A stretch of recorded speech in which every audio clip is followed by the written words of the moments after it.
Poems and Prose of Mihai Eminescu.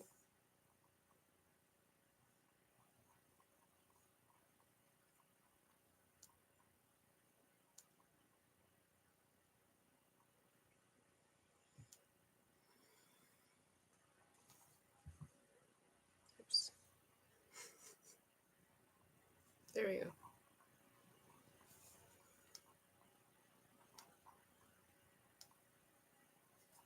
Edited by A.K. Prokop. Illustrated by Ioana Lupashorn. Translations by Irena Andon. A.K. Prokop. Juan Georgia. Pietre Grimm. Sylvia Pankhurst. I.O. Stefanovici.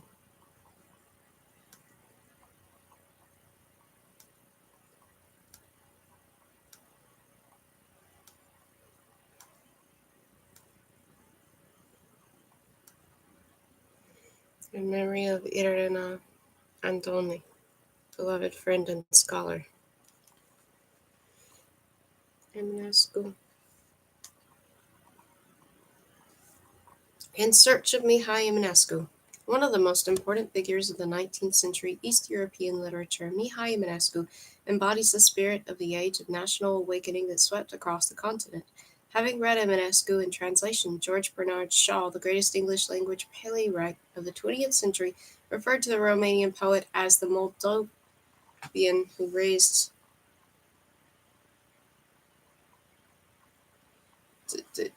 two Roman numerals. Fin de siècle from its grave.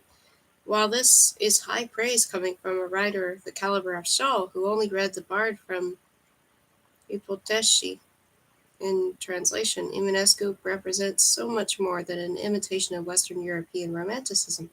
He is, in fact, a symbol of the Romanian spirit. It is fair to say that in order to have a true appreciation of Romanian culture, it is essential that one become familiar with the works of Mihai Eminescu along with the folk ballad Waiarița. The leading cultural figure of the 19th century Romania, Eminescu is not only a poet but also a philosopher, prose writer, translator, and journalist. Above all, he is best seen as a man who embodied his national culture and therefore, throughout his work, helped to give it shape and expression. When considered in this way, Eminescu played a role for the Romanian similar to that of Vuk Stefanovic Karadzic among the Serbs, or Naim and Sami Frasheri among the Albanians, to name only a few. Romania's national poet was born Mihai Eminescu on 15 January 1850 at Botoșani in the northern part of the Principality of Moldavia. He came from a family of small boyars whose moderate wealth and social position opened up many possibilities for the young boy. In 1856, the Eminescu family, which included 11 children, moved to Ipotesci, a small village not far from Botoșani. At the age of 8, young Mihai went away to school at Cernăuți, then part of the Austrian Empire in Bukovina, where he proved himself a talented student with an adventurous and sometimes rebellious nature, running away with the theater company for a time in 1864. At school in Cernăuți, the young boy demonstrated a wide range and interest, assiduously reading from the Romanian library of his teacher, Aaron Pumnu. Childhood home of Mihai Eminescu at Ipotescu. Pumnu was an important cultural figure among the Romanians of Bukovina. Born in Transylvania at the time under Austrian rule, he studied in Vienna before becoming a teacher at the Romanian high school in Blaj. For his role in fighting for the national rights of Romanians in the 1848 revolution in Transylvania. Pumnu was condemned to death by the Hungarian authorities. He managed to escape and fled to Bucharest, then later to Iași before settling in Cernăuți at the end of 1848. As a teacher of Cernăuți, Pumnu influenced an entire generation of Romanians, helping them to discover the national origins and culture until his death in 1866. Most important among them was Mihai Eminescu. Mihai Eminescu dedicated his published poem on the death of Aaron Pumnul to his beloved mentor and teacher. The poem appeared in the influential Romanian language journal Familia in Oradea, whose editor, Iosif Volcan, changed the name of the poet from Eminescu to the more Romanian-sounding Eminescu, a change that the 16-year-old budding poet readily adopted. After the death of Pumnul, Eminescu traveled throughout the Romanian principalities of Wallachia and Moldavia that had united to form Romania in 1859, following the election of Alexandru Ion Cuza as the prince of both the countries that year. He also traveled throughout Transylvania, then in the Hungarian portion of the newly established dual monarchy known as the Austro-Hungarian Empire. During these years, he developed the keen interest in Romanian history, language, and culture that had been encouraged by his teacher. He began to write some of his earliest poems, Mihai Eminescu. In 1869, he left the Romanian lands to study at the University of Vienna. He became deeply interested in philosophy, enthusiastically devouring the works of such great thinkers as Descartes, Spinoza, and Kant. He also took part in the rich cultural life of the imperial capital, together with other Romanian students, such as the future writer Ioan Slavici. It was during this time that he wrote Prince Handsome, the Tear-Begotten, a fantastic story containing elements of the Orphic myth, demonstrating the author's expressed desire to integrate Romanian myths into Western culture generally. This would be a constant theme running through the Romanian cultural movement of the 19th century, the Latin roots of the people and their ties to Western civilization. Eminescu embodied the desire of Romanians to establish their identity and take their rightful place among the people of Europe. The poet returned to Romania briefly in 1872 and became involved in the Junimea Literary Society in Iași, of which Taitu Moarescu was a leading member. From this time forward, Eminescu published much of his literary work in society's journal Convorbiri Literare. Moarescu, a key figure in the Romanian cultural and political life, also took a strong personal interest in the career of the young poet.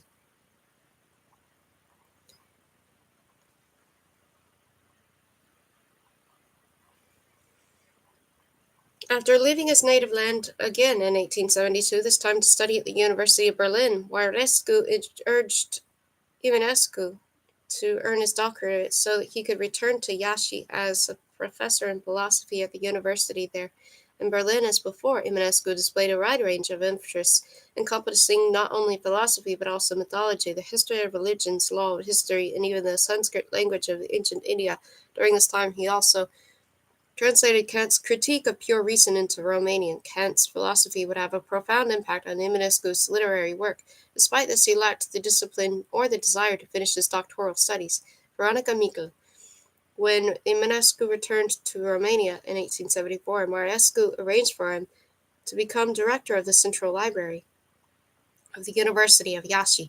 He also began to take part in the activities of the Junimea Society. During this time, he met and fell in love with Veronica Michel, a beautiful young poet who at times inspired Eminescu's poetry.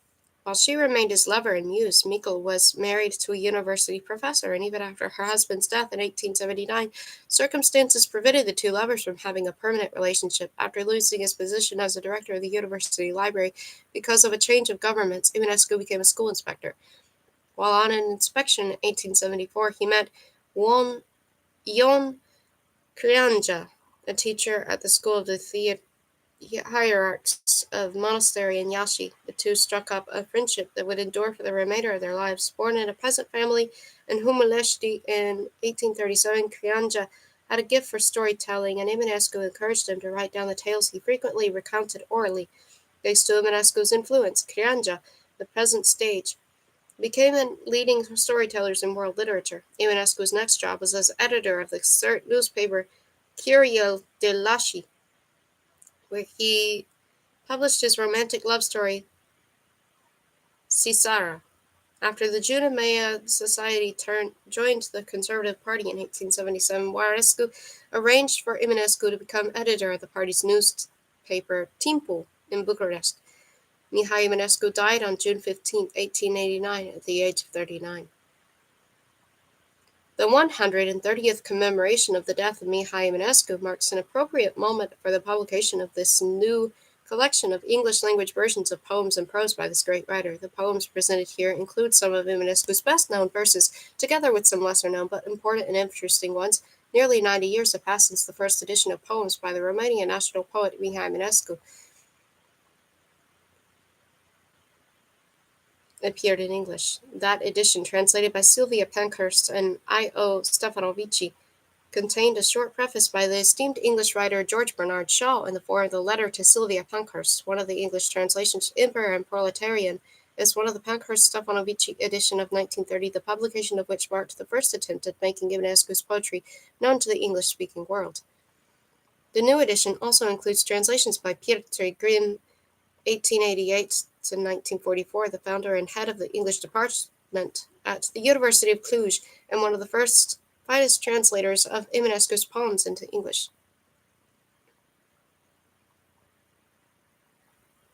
His book of translations, several of which are reproduced in this volume, was originally published in Cluj in 1938. In it, he stated, Eminescu's poems are in Romanian perfect symphonies owing to the poet's masterly handling of all the musical possibilities of his language.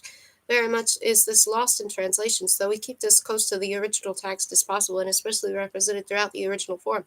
His words hold true for the other translations presented in this volume as well. The collection also contains Peter Grimm's translation of Eminescu's masterpiece, Lucifer.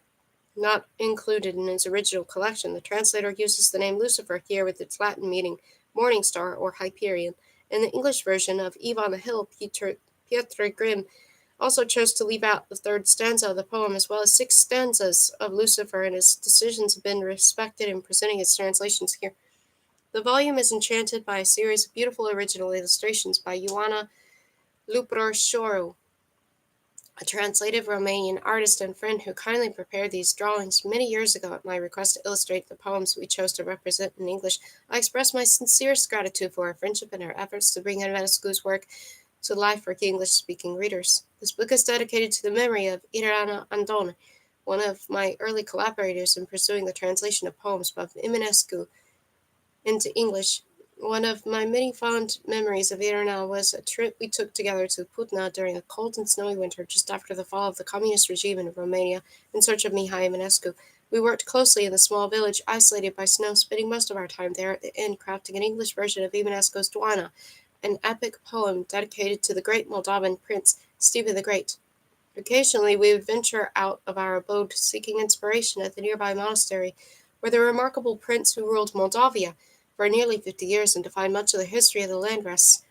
We would also wander out through the pure white snow of this sacred place to venture out over to the Chilia of the monk Daniel Siharastu. Irina.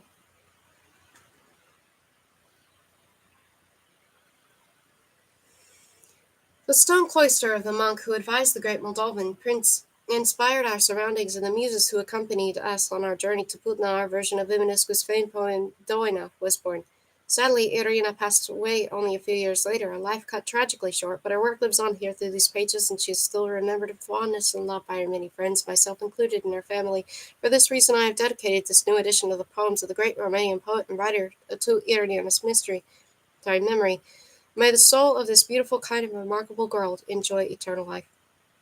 A.K. Braco. Poems.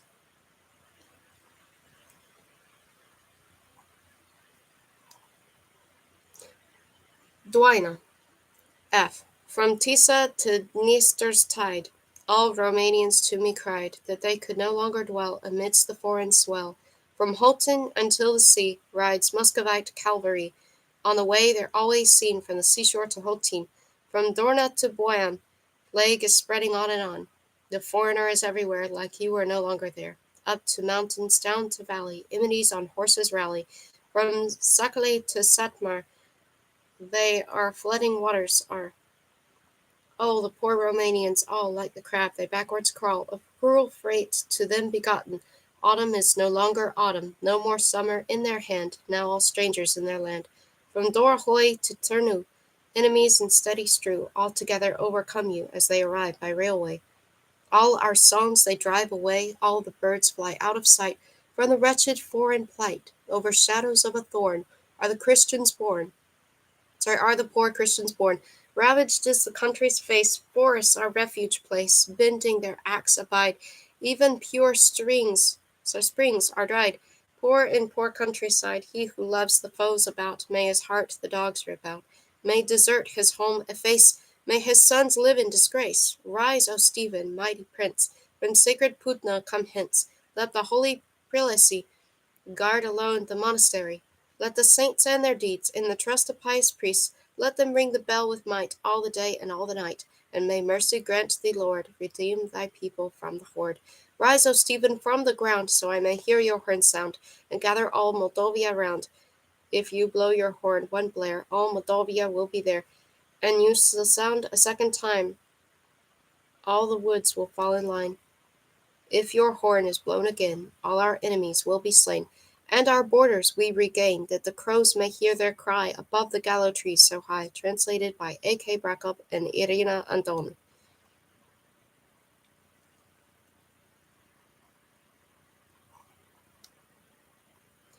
Eve on the Hill. Dreary the horn sounds in the eve on the hill. Sheep flocks return, stars on their way twinkle still. Water springs weep murmuring clear, and I see, under a tree, love, thou art waiting for me. Holy and pure passes the moon on the sky. Moist seem the stars, born from the vault clear and high. Longing thine eyes look from afar to divine. Heaving thy breast, positive thy head doth recline. Tired with their toil, peasants come back from the field. From the old church, laborers comfort and shield. Voices of bells thrill the whole sky above. Struck is my heart, trembling and burning with love. Ah, very sun, quietness steals over all. Ah, very soon hasten shall I to thy call. Under thy tree I shall sit the whole night, telling thee, love, thou art my only delight. Cheek pressed to cheek, there in sweet ecstasy we, falling asleep under the old locust tree, smiling in dreams, seem in heaven to live, for such a who is his whole life would not give. Translated by Peter Grimm. Ode, in ancient metre. I never believed I'd ever learn to die, forever young, wrapped in my gown, my dreamy eyes I've often lifted to the star of solitude. When at once you rose in my way, you suffering, painfully sweet, to the bottom I drank the great delight of death unmerciful. And woe, I burn alive, tortured like Nessus, or like Hercules poisoned by his claw. My fire I cannot extinguish with all waters of the sea. Of my own dream consumed I moan, of my own pyre in flames I perish. Can I rise again brightly out of it, like the phoenix? That is gorgeous. May the tempting eyes vanish from the way. May come back to my heart sorrowful indifference, that I can die peacefully to me, restore myself. Translated by Irina Andone and A.K. Brakop.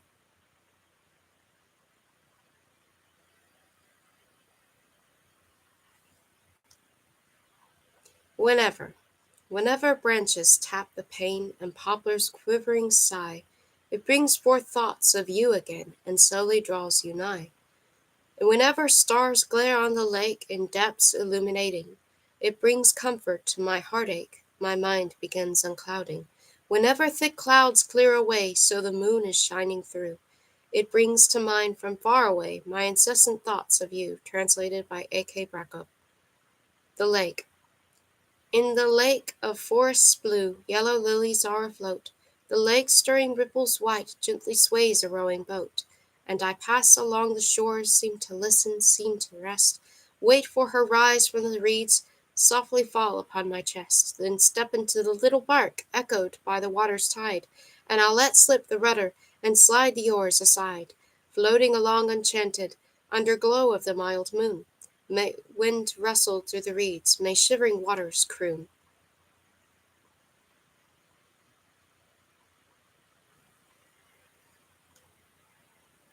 But she's not coming, solitude. In vain I sigh and moan, beside the lake so blue, my lilies overgrown.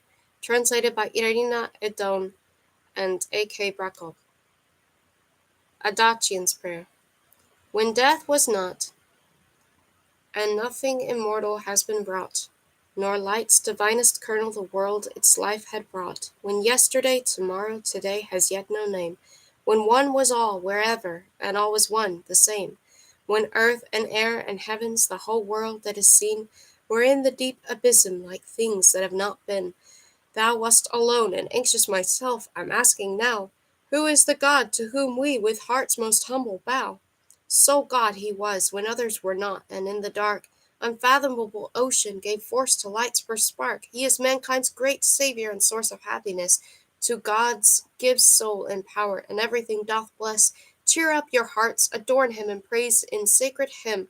For life and resurrection from death all come through him.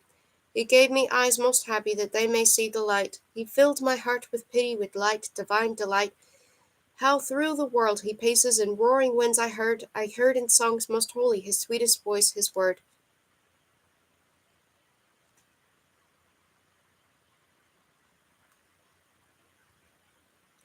And still one thing I ask him from inmost bosom's core, that he may now allow me to rest for evermore, to curse all those who pity will show for me, to bless, to all those who make me suffer, and ruthlessly oppress, to those who spurning mock me to listen and believe, and to the arm that kills me the utmost force to give, and he among all others at first may praised be, who in my stony pillow will steal away from me, cursed by all, and hunted shall pass away my years, till they have exhausted the fountain of my tears, till I shall that each man for me is but a foe, till my own self thus hated by all I shall not know, till endless pain and anguish my heart have so oppressed, that I may curse my mother whom I of all loved best, when utmost cruel hatred like love seems to my eye. My suffering forgetting, perhaps I might then die, and if by all accursed I die a stranger, they upon the street my body to dogs shall throw away, and him who sets then on me, that they may tear my heart. O him, my gracious Father, my highest crown impart, and whom whose stones will on me with hatred throw, I give. Thus only can I, Father, sing praises thanking thee, that graciously thou gavest his earthly boon to me. I do not bend my forehead, for other gifts they ire. Thy curses and thy hatred are all that I desire, to feel how disappearing my breath by thine is quelled, and in the night eternal traceless I am dispelled. Translated by Pietro Grin.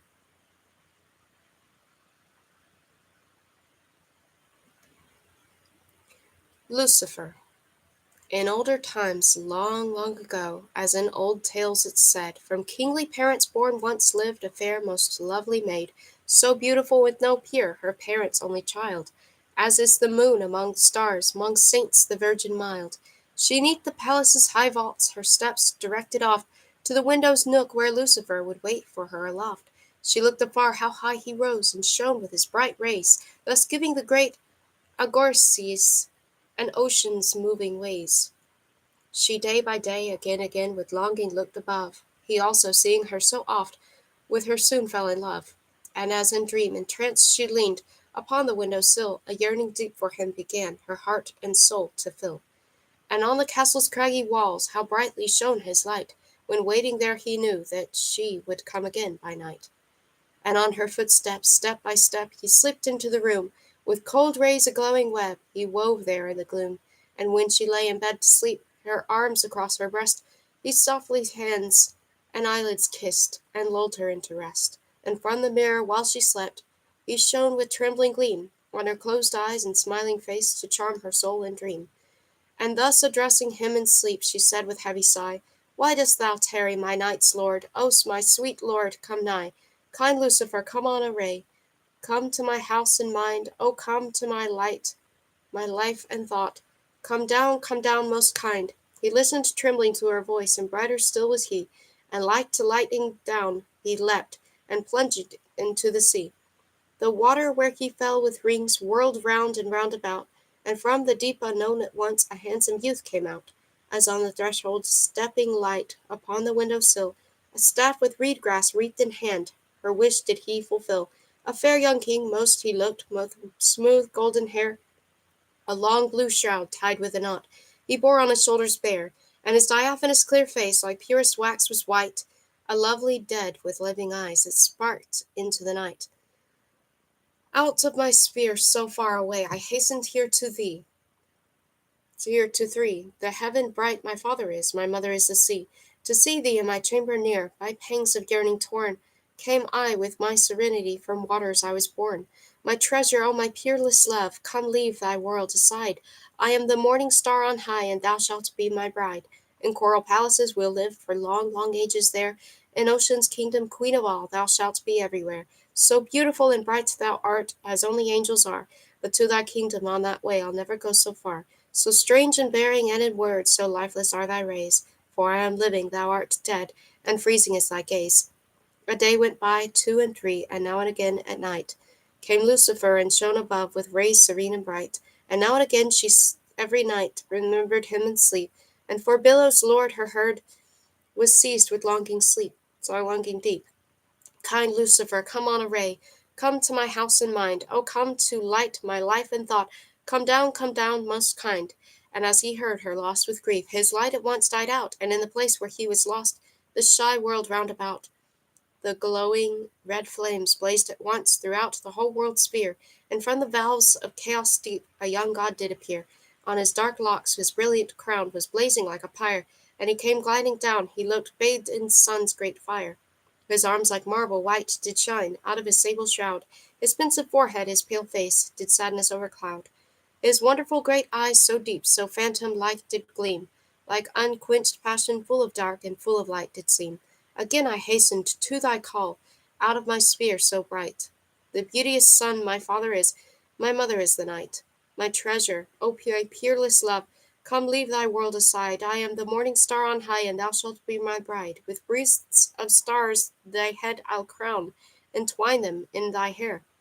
When in my heaven thou wilt rise, no one will be so fair. Thou'rt beautiful as in a dream. A demon's features are, but on the way thou showest me, I'll never go so far. Thy love so terrible doth tear the strings of my poor heart, and under thine eyes' burning look my soul with pain doth smart. But how can I forever leave my world to send to thee? That I'm immortal, mortal thou. Dost thou not feel and see? I cannot find the fittest words, nor to begin to know, though all thou say'st is clear to me. Its meaning is not so. If thou dost wish me to leave and love thee faithfully, O leave thy world, come down to earth, be mortal too like me. To give my immortality thou asked for a kiss? But thou shalt see how much I love, how much thy love I miss. I shall be born again from sin, to new laws I'll agree. I with eternity am bound, from it I shall be free. And for a maiden's sake he went away for days and days, went on, and from his place above, for long there were lost his rays. And in this time young Catiline, sly boy, with beauty vain, a page who filled the cups with wine, or held the queen's long train, a stray young foundling, but with cheeks like roses red and soft, and daring eyes to the young maid, gazed stealthily too oft. How charming is she, gracious God, a handsome maid in truth. Now, Catiline, it is high time to try thy luck, my youth. And softly in a little nook he caught her by the way. What art thou doing, Catiline? Oh, leave me, go away. Why always pensive and alone? I want thee full of bliss. Come, let's be merry, come and laugh, and give me but one kiss. I do not know what thou dost ask. Oh, go, leave me alone. Oh, for the morning star on high, I long and I must moan. If thou dost not know what is love, full well I'll show it thee, but softly, be not angry soon. How good it 'tis thou wilt see. Like hunters spring to catch a bird, without fear and alarm. When I shall stretch my left arm, thou must catch me in my arms. When I look down to thee, thou shalt in mine keep fixed thine eyes.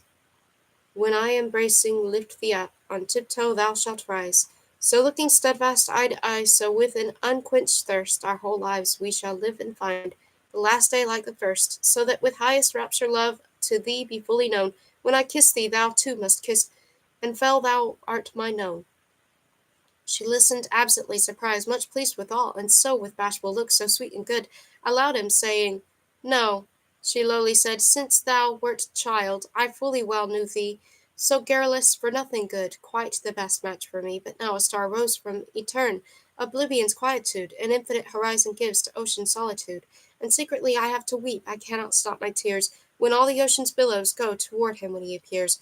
With an ineffable great love he shines to soothe my pain, but higher, higher, still he soars, I cannot there attain. His cold rays down he sends to me, so sad his glances are, Forever I shall love him, he forever will be afar. And therefore all my days are bare, like desert's waste they seem, but of my nights a holy charm makes an enchanted dream. Thou art a child, and that is all. Come far away, somewhere, in this wide world to lose our trace, how happy we'll be there. We will be healthy, wise, and gay, and nothing will regret. Thou wilt forget thy parents' home, the star dream wilt forget. And Lucifer came down so fast his wings grew on the sky, that flights of centuries did last the twinkling of an eye. A sky with myriad stars above, below it other skies. He a continuous lightning seemed, as through them all he hies. And from the veils of chaos deep around him round about, he saw as on the first world's day, how myriad lights spring out, how spring forth like seas the lights on every side abound. He flies a thought on longing's wings, until all perish round. Where he arrives no limits are, no eye at bounds can guess, and time tries vainly to be born from gulfs of emptiness. An unquenched thirst there swallows all in utter nothingness, a deep abyss where all things fall, like blind forgetfulness. From dark eternity's great weight, my Lord deliver me, and everywhere throughout the world forever praised be. Give me another fate, my Lord, of all eternal spring. Thou givest life, thou givest death, thou givest everything. O take my immortality, my nimbus here above, my fire looks, give me for all one single hour of love, to chaos from which I was born to do my high behest. I would return from rest untorn, I thirst again rest. Hyperion, who from deep abyss with a whole world dost rise, ask not for miracles and signs unheard of by the wise. Thou wishest mortal men to be like all the other men, but if they perish all of them, men would be born again. They have their stars that bring them luck, they are pursued by fate. For us there's neither space nor time nor death that can abate. Out of the eternal past lives now what will by death be torn, and if a shining sun dies out, another will be born. They seem to rise death on their heels in their eternal strife, for all that's born is doomed to die, and dies but for new life. But thou, Hyperion, the same forever wilt return, as in the first day thou wilt be, a miracle etern. For whom dost thou now wish to die? Look down, and thou wilt see what on the wandering earth below in waiting thou for thee. To his predestined place returned Hyperion most bright, and as first he shone again and shed on all his height. The evening now was setting down, and night was coming soon, for on the water's trembling rose in quietness the moon, while with her sparkling light she shone on pathways in the shade. A fragrant lime tree sat alone, a young man, a maid. O my beloved, let me lean my hand upon thy breast. The ineffable sweet look serene shall watch upon thy rest, pervading my tormented thoughts with that cold charming light. O give eternal quietude to my dark passion's night, to soothe my sorrow and my pain, on me thy kind looks cast. Thou art my first, my only love, of all my dreams the last. Hyperion saw from far above the rapture in their eyes, and how she held him to her breast, that heaving was with sighs. The whole air now embalmed was with fragrant golden flowers, and from the trees on golden locks rained sweet the golden showers. She in the ecstasy of love, her eyes upraised, and there she saw her star, and softly low addressed him her sweet prayer. Come, Lucifer, come down to me, come to my house and mind, a light on fields, on every tree, and light my luck most kind. He glitters as he did of old, on fields and hills and woods, and guides the billows' moving paths on ocean's solitudes, but into seas no longer falls, for new birth as of old. To love but me or someone else, what dost there care but clay mould? In your narrow circle there doth chance your life enfold, but in my world above I feel serene, immortal, cold. Translated by Peter Grimm.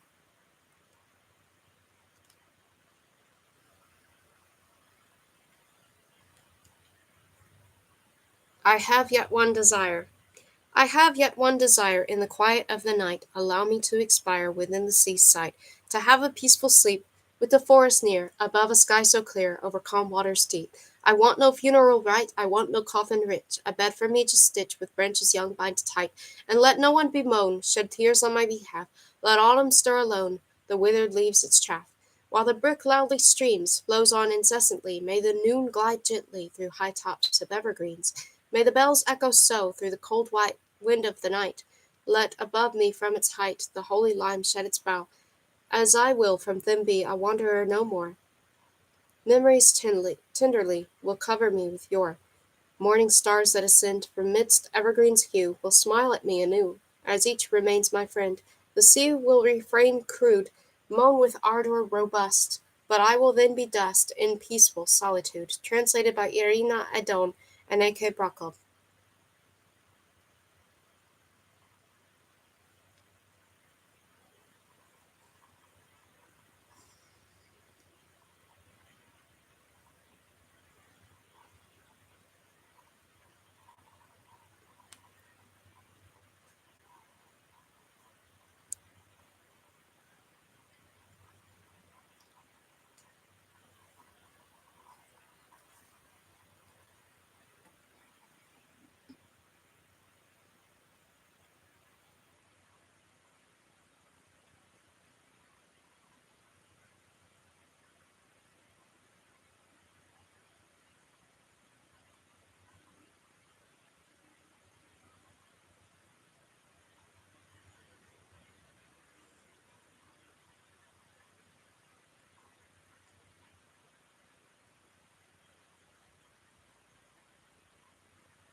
Of the Masts. Of the masts by thousands leaving shores which many an ocean laves. Oh, how many will be shattered by the winds and by the waves! Of the birds by thousands wandering, many a one grave soon finds, while the still hopeful it is driven by the waves and by the winds. If to high ideals aspiring, or a soul with fortune cranes, thou art driven wheresoever, but the winds and by the waves, never understood, the thought is that the song in winged words finds, ever floating far off echoed by the waves and by the winds. Translated by Piotr Grimm.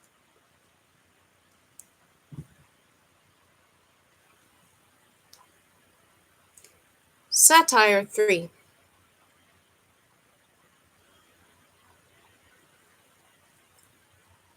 Once upon a time a sultan, ruler over nomad bands, roaming with their herds and seeking pastures new in many lands, on her pathway all around her, as in mild spring steppe to bloom, that his eyes beneath closed lashes now awoke and dreamed sweet charm. From the sky down gliding gently, all in silver dress arrayed, came the moon towards him descending as a pure and lovely maid, on her pathway all around her as on mild spring steppe to bloom, yet her eyes were full of shadows born of secret sorrow's gloom. All the woods with so many beauty charmed were thrilling with delight. All the brooks and rivers quivered with their limpid faces bright. Diamond dust was lightly falling from above like finest rain, glittering in the air on flowers, over all in nature's reign. In the night resplendent rainbows arching on the sky were seen, and bewitching softly whispered sounded music sweet serene. Lovely arms she stretched towards him as he lay, her raven hair fell like silken waves down streaming on snowy shoulders bare. Let our lives be bound together, come, beloved, to my breast. Soothing balm to my sweet sorrow, be thy sorrow, near me rest. This is life's book for all ages, on the stars that fate record. I must be thy sovereign lady, thou must be my life's dear lord. As to her he looked and listened, darkening she disappeared. From his heart sprang up a tree that towards the sky its branches reared, and it grew, the moments and ages long this tree shot its boughs with mossy foliage over all, on land and sea. Underneath the shadows creeping over all the worlds disperse, one great shadow now embracing all the boundless universe. On the 4 points the horizon, the gigantic mountain ranges, Atlas, Caucasus, and Taurus, and the Balkans hoar with ages, and the Tigris, the Euphrates, and the Nile, the Danube old. All the world, the unmeasured shadow of this tree now did now enfold. Vast expanses, Asia, Europe, Africa, with wet deserts wide, with their seashores and their harbors, and strong cities on each side. On the seas and on the rivers, galleons rocking on the waves, and the undulating cornfields, riches, all that man's heart craves. Linked together countries, nations, wheresoever his eyes would stray, a vast carpet intermingling countless hues before him lay. Through a greyish mist transparent there before his eager view, under one tree's shadow, only an all-powerful empire grew. Towards the sky eagles flying to its branches could not soar, loud in victory presaging, a strong wind began to roar, and the rustling foliage wildly in the stormy blast was rent. Cries of battle, Allah, Allah, to the highest clouds were sent, and the tumult grew tremendous, like a high tempestuous sea. Shouts of triumph, shouts of horror, howling now unceasingly, but with spear-like leaves in the branches and the tossing winds contending, over the new Rome inclining to the earth, were lowly bending. Shaken by his dream, the Sultan wakened, looking upwards. There on the sky the moon was gliding over the hills of Eskishehr, and behind a latticed window, smiling was a face so meek. 'Twas the graceful child, the daughter of Edebali the Sheik, like a hazel twig so slender, haloed by the fair maid Malkhatoun. Then he knew that the great prophet had imagined this device, that in dream he had ascended in Mohammed's paradise, and that from his love an empire would be born and wide would grow. But its destined years and limits heaven would alone foreknow. So as fate decreed, the passing ages proved his vision true. Like an eagle soaring upwards, every year the empire grew. Sultan after sultan followed, their green banner rose still higher. Nation after nation conquered was by them with sword and fire. Country after country open, all the ways for them dead set. Full of glory to the Danube came the stormy Bajazet. At a sign the way was opened, to the tent with nobleness, the whole army crossing over to the martial trumpet's sound. Janissaries, Allah's children, Safis, with their spears and shields, swarmed like bees, the whole earth darkening on ravines, marshy fields, numberless, their high tents pitching, waiting for the battle grim. Ominous the oak woods rustled, looming in the distance din. A peace messenger came bearing on a rod kerchief white. Bajazet then asked him, looking as to one whom did he cite, Say, what wantest thou? Your Highness, peace is all we come to seek. If you grant it, fain our Lord would with gracious Emperor speak. At a sign the way opened, to the tent with nobleness, came on old man plain and simple in his words and his dress. Thou art Mircea? Yes, high Sultan, for thine homage here came I, lest thy crown to thorns be changed. With my will thou must comply. Howsoe'er thou canst, Sultan, and whatever thought may be, while we are in peace and quiet, as a friend I welcome thee. As for vassal's homage, pardon, but our honour this denies. Wouldst thou, with thy warning armies, this poor country now chastise? Give us rather, mighty Sultan, a high token of the way retrace. Be the one or be the other, what our fate may have in store. Gladly shall we bear it always, be it peace or be it war. When the world to me is open, thinkest thou that I can hear, that I can bear, that my mighty host should stumble on a stump that's lying there? Oh, thou knowest not how many in my way with armies pressed, all the heroes bold and famous, all the glory of the West, all that neath the cross was gathered, kings and emperors great did from, an innumerable army gainst the crescent's furious storm, in their shining mail well armoured, in the martial proud array, came the dauntless knights of Malta bold, and eager for the fray, and the Pope the triple crowned all his gathered thunders sent, 'gainst the thunder the most direful earth and sea with rage had rent. At a sign like rivers flooding for the mountain, field, and wood, the whole West sent forth its nations for the glory of the rood, and they came, the whole world shaking from its deepest quietness, darkening the far horizon with their shields numberless. On the land like moving forests they advanced in awful might. By their daring galleons shaken, trembled the sea with fright. At Nicopolis thou sawest how they camped, assembling all, to my power there opposing an unshaken bulwark wall. When I saw them there as many as the sands are on the shore, with an unquenched hate I muttered in my beard, O oath I swore, over them to tread, to crush them ruthlessly, my weight of force, and on Rome, on Peter's altar, to make a manger for my horse, and my hurricane that's sweeping all the way like dust and chaff. Thinkest thou canst say it only with old man's staff? Yes, 'tis true, old man Sultan, but the man thou dost behold is a man not of the common, but of Wallachia's ruler bold. I wish not that thou shouldst ever come our direful wrath to know, that thy mighty host should perish in the Danube's angry flow.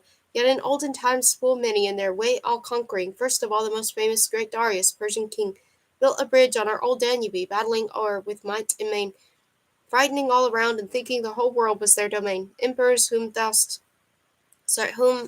vastest empires could within their bounds not hold, came here asking earth and water, as in olden tales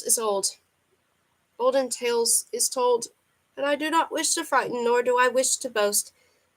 They were turned to earth and water, naught was left of all their host. Thou dost boast that thou couldst conquer all before thee, crushing down emperors' proud great hosts, well armored, bravest knights of high renown. Thou dost boast the western powers, all their armies gainst thee pressed. But what urged them to the battle? What allured the glorious West? They would fain have torn the laurels from iron brow so bright. Victory for faith and glory. This was sought by every knight. I do here defend my country, my poor nation in distress. Therefore all that here is stirring, friends to me with help will press. Men of all creatures, woods and rivers, everything will be thy foe. And the meaning of our hatred to its fullness thou wilt know. Armies have we not, but know it, love of country is a wall, that by fear is never shaken, nothing ever makes it fall. Scarce the old man had departed, when the storm the forest torn, rustled, roared, with shouts and clangor, sounds of arms and sounds of horn. Coming from the dark, deep shadows, on the green skirts of the wood, thousands of bright helmets, long-haired yeomen gathered stood, at a sign together swarming on their houses wild and fleet. On the panting flanks the riders with their wooden stirrups beat, like the dust cloud, storm foretelling, lightly, swiftly on they sped.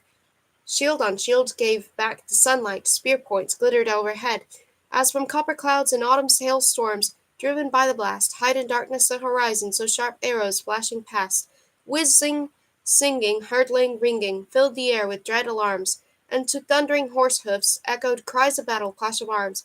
Vainly like the fiercest lion did the Sultan roar and rage, death's grim shadow grew still greater on those whose war did wage. Vainly to arouse their spirits did they lift the prophet's flag. Far on front, on flanks fast seizing death did all ruin drag. Wavering whole troops were shaken, then fell down long battle rows. The Arabians fell like grass blades when a man his meadow mows. Horsemen from their steeds were tumbled, footmen beaten to their knees, and the arrows came like billows, surging on tempestuous seas, like the frost from all sides biting, and it seemed as if the world, to the darkest depths down falling, heaven and hell on earth were hurled.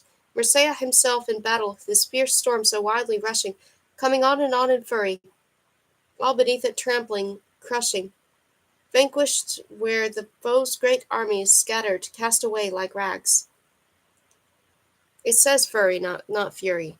There are two R's there, I don't know why. And victoriously advancing came the country's blessed flags, and when the chaff is winnowed, the pagans dispersed. To the Danube they were driven, as within a flood immersed, that doth carry all resistless to the raging sea's wild coast, and behind them came in triumph the Romanian glorious host. As to rest the army settled, gorgeously the sun went down, as if victory's bright nimbus the land's highest crests would crown, like a long and lasting lightning, that with splendor now did rest o'er the dark high-rising mountains, our land's bulwark toward the rest.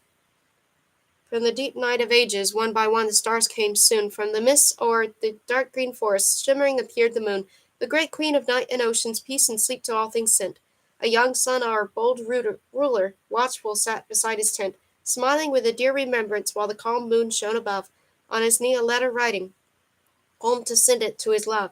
From ravine and a dale, lady mine, I send this mail, many things I have to say, but thou art so far away, I must send all in a letter, since I cannot now do better. Lady dear, this soul of mine,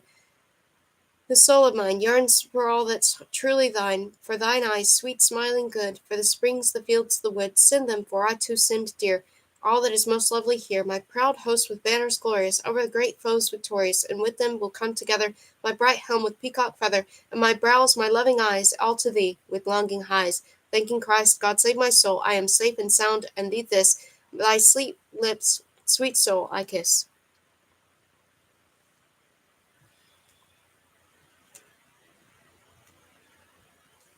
Such were those old times that happy chroniclers and poets knew. Our own age is full of jugglers, mountebanks, and all their crew. In the legends and old annals may the heroes still be found. Shall I greet with dreamy music, with my lyre and flute's sweet sound, all these patriots who later in their heritage did follow? Oh, before all these with horror veil and hide thyself, Apollo. You were hid in glorious shadows of the past, O heroes bold, but it is the newest fashion when your fame from annals old our oven hollow times to brighten, and to drape with it those fools, who your golden age is smirking, with their prose, their filthy pools. Basarabs, Mushats, in holy shadows stay, your noble race, settlers of the land and givers of new laws, you who did trace, with spade and plough, new frontiers for a country large and free, far extending from the mountains to the Danube and the sea. Is not great our present? Does not all one can wish abound? In our throng is there not any precious jewel to be found? Is not here the Cyberatic temple of false glories? None. But our offsprings of the taverns, reputations cheaply won. See not the fighting heroes who with rhetors' lances meet, thus exciting the loud plaudits of rabble in the street. Dancers on the rope, impostors, jugglers, rivals for the prize. Famous masquerading actors in the comedy of lies. Does the liberal not always speak of virtue, country love? One would think that its life is crystal, like the purest sky above. You would not think that before you is a coffee-house supporter, who at his own words is laughing, a mere ape, a word distorter. See that soulless, heartless being with big jaws and swollen face. Monster in whom all the vices find the fittest meeting place. Swarthy,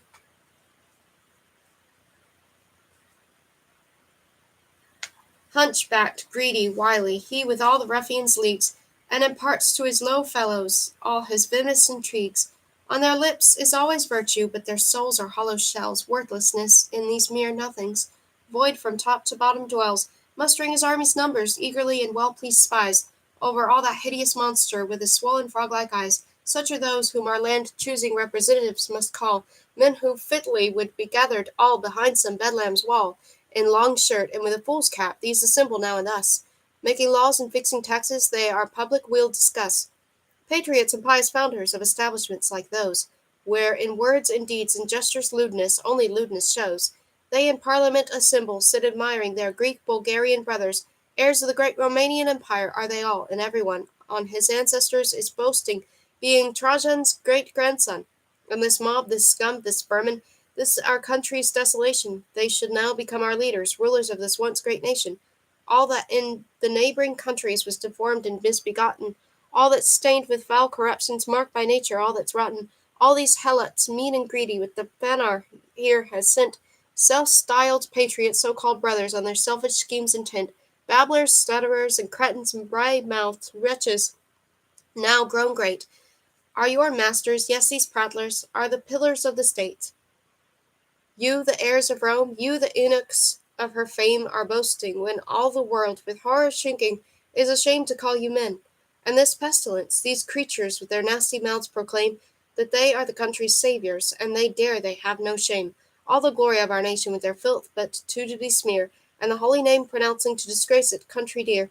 In the lupanars in Paris, day and night, you have been seen, with the most depraved of women in the revelry obscene. You have lost your youth and fortune, gambling, drinking, wild and lewd. How could Paris make you better, since in you was nothing good?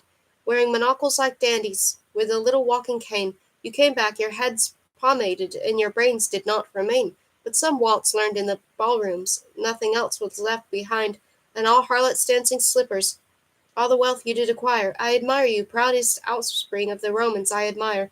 Now you look amazed and frightened to our cold and skeptic eyes, and you wonder why no longer we can listen to your lies. And when we see that all these loafers, who with great words make such din, are but chasing after money cheaply without work to win, if these polished empty phrases, all this idle talk by brothers, cannot cheat us any longer, is it now the fault of others? Too much did you this poor country with our foes to pieces tear. Too much did you shame our nation, too much did you dare. Our most holy things, our customs, language, ancestors defile. But we have now all our measure, all you scoundrels mean and vile. Yes, to gain without an effort is your end, and rich to be. Virtue is the merest folly, genius is but misery. Let the ancestors sleep soundly in their annals' dusty book. From their glorious past they surely down on you with scorn would look. Where are thou, old prince, Vlad Jepesh?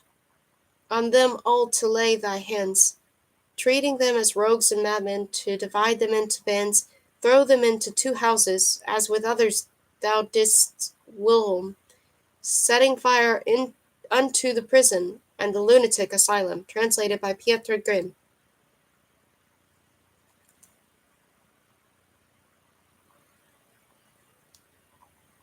Over treetops.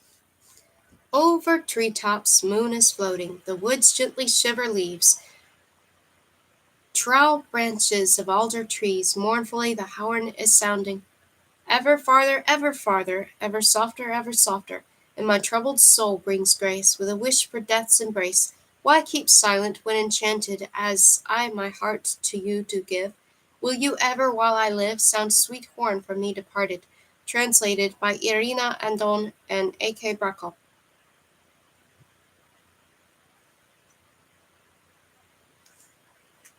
Like clouds o'er plains. Like clouds o'er plains have passed the years so long, and back again they'll never more be wild.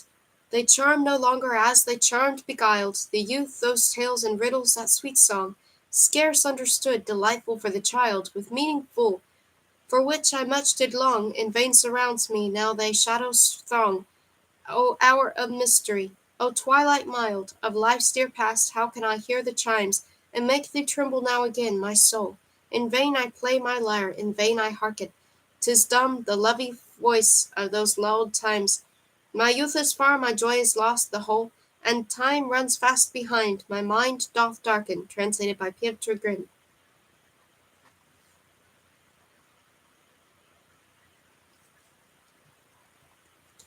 Emperor and Proletarian.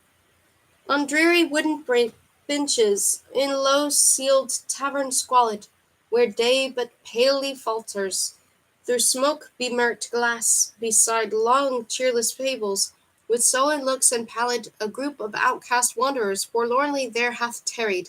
The poor and sceptic children of proletarian class, dost say man shines effulgent, quoth one with cynic sneer.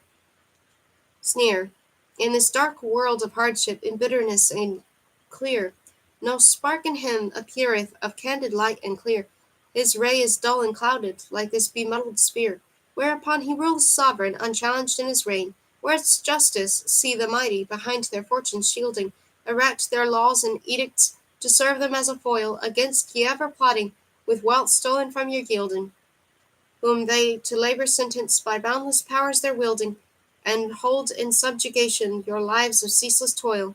With sated languor gorge they the sweets of their lives o'ercumber, bright hours upon them smiling their day and dalliance files. In winter, mid green gardens they quaff the wine's rich amber. In heat of summer sweltering, mid alpine peaks they clamber, and night to morn transforming, they close day's sleepy eyes. For them what folk call virtue exists not, yet vicarious. To yea, they falsely preach it, you doughty brawn and sweat, their lumbering states are needing, for their expansion glorious, their fiery wars need fighting, that they may rise victorious, that by your bloody slaughter your rulers may be great. Their knaves flaunting proudly, and armies high belauded, the crowns by reigning monarchs on haughty foreheads borne, those millions piled on millions, in lavish heaps safe hoarded, rich vampires are amassing, depress the poor, defrauded, and for more burdened toiling of weary mobs are drawn. Religion 'tis but phrasing created for your deceiving, that by its lore enthralling, your yoked necks you'll bow, for held the heart no vision of recompense relieving. After your bitter labours and life of constant grieving, would ye the curse still carry, like oxen at the plough? With shadows vague and formless your sight they have extinguished, by faith in last requital, mendaciously of land. Ah no, when life lies dying, all joy must be relinquished. To whom this world not gifted, save sorrow sore and anguished, gains no redress post-mortal, for they who die are dead. Vain lies, empty phrases alone the state sustaining, pretense the destined order they cunningly portray, to make ye strong defenders, their wealth and power maintaining, in armed ranks conscribing, by discipline constraining, to fight your very brothers, to drive ye to the fray. Unto malignant millions why are ye subjugated? Yet that a mere subsistence scarce wring from ceaseless toil, to early death and wastage, why are ye dedicated?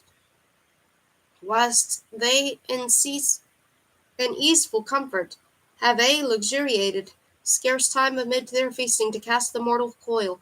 Bethink thee, power and numbers are yours for liberation. It needs but that ye will it, to part the soil by might. Build no more walls and ramparts to serve wealth's preservation, or make for ye a prison when thus by desperation ye fancy to life's bounty. Ye also have the right, but their own laws encompass, they take their fill to treasure, and drain earth's sweetest juices till sweets from surfeit cloy, calling on gay carousals and revel-sated leisure, for your fair daughters virgin, as tools to serve their pleasure. Their foul lascivious ancients our lovely youth destroy. Know ye that bitter portion to ye is harshly fated? Hard toil, wherefrom their riches they draw unto excess, black bread your tears have moistened, a life of serfdom hated. Your maidens besmirked and shameful, their happiness frustrated, the heaven unto the mighty, to ye the bitterness. Rich men require no statutes, for virtue grows concurrent, when every want is furnished, for ye the lawyer's creed, for ye the regulations, the punishments deterrent, when forth your hands are reaching, for life's good gifts aspirant. Exists there no forgiveness, aim for your direst need, crush down the social order, accursed and unfair, that twixt the poor and wealthy our humankind divides, since after death remaineth no hope to make repair. On this old earthly planet, let each with other share, be like a band of brothers that equally abides, the naked antique Venus, shattered to swift destruction.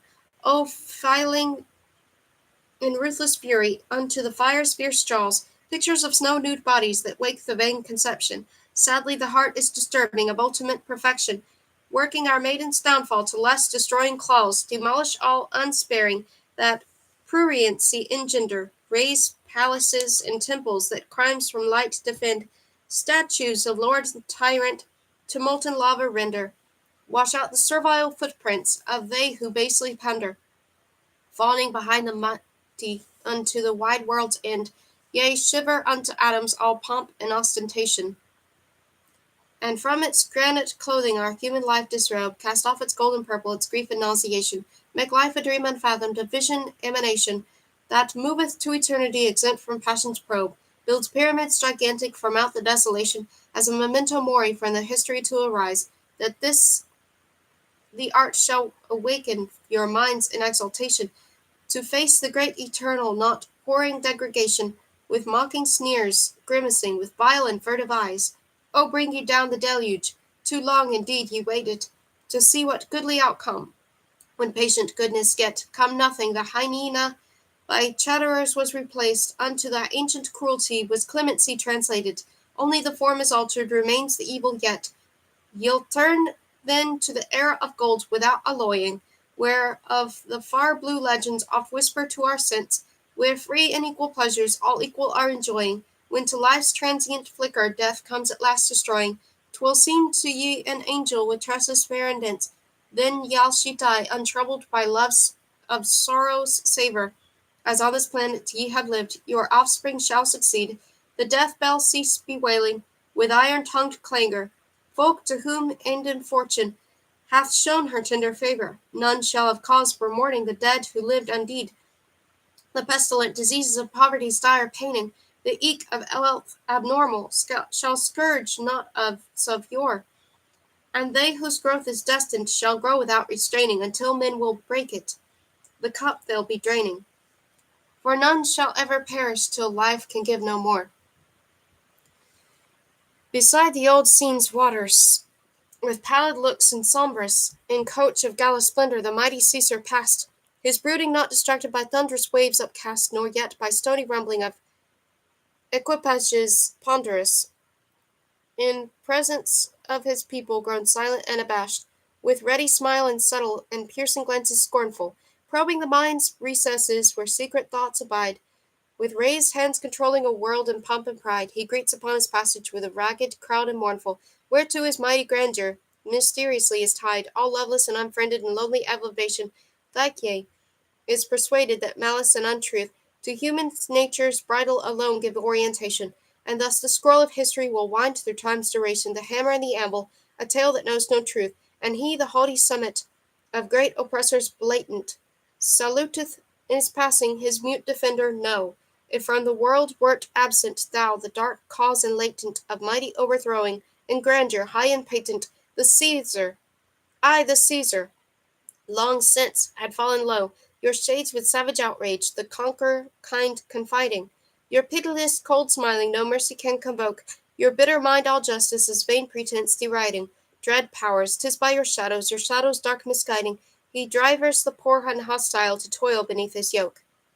Paris in flames and seething, wherein the storm is bathing, and towers, like inky torches, flare crashing to their doom. Through fiery tongues devouring, that rend in waves the gloom, great cries and clash the weapons sound from that ocean blazing, an epic on its deathbed, with Paris for its tomb. Dark streets in conflagration flash glares that daze the vision.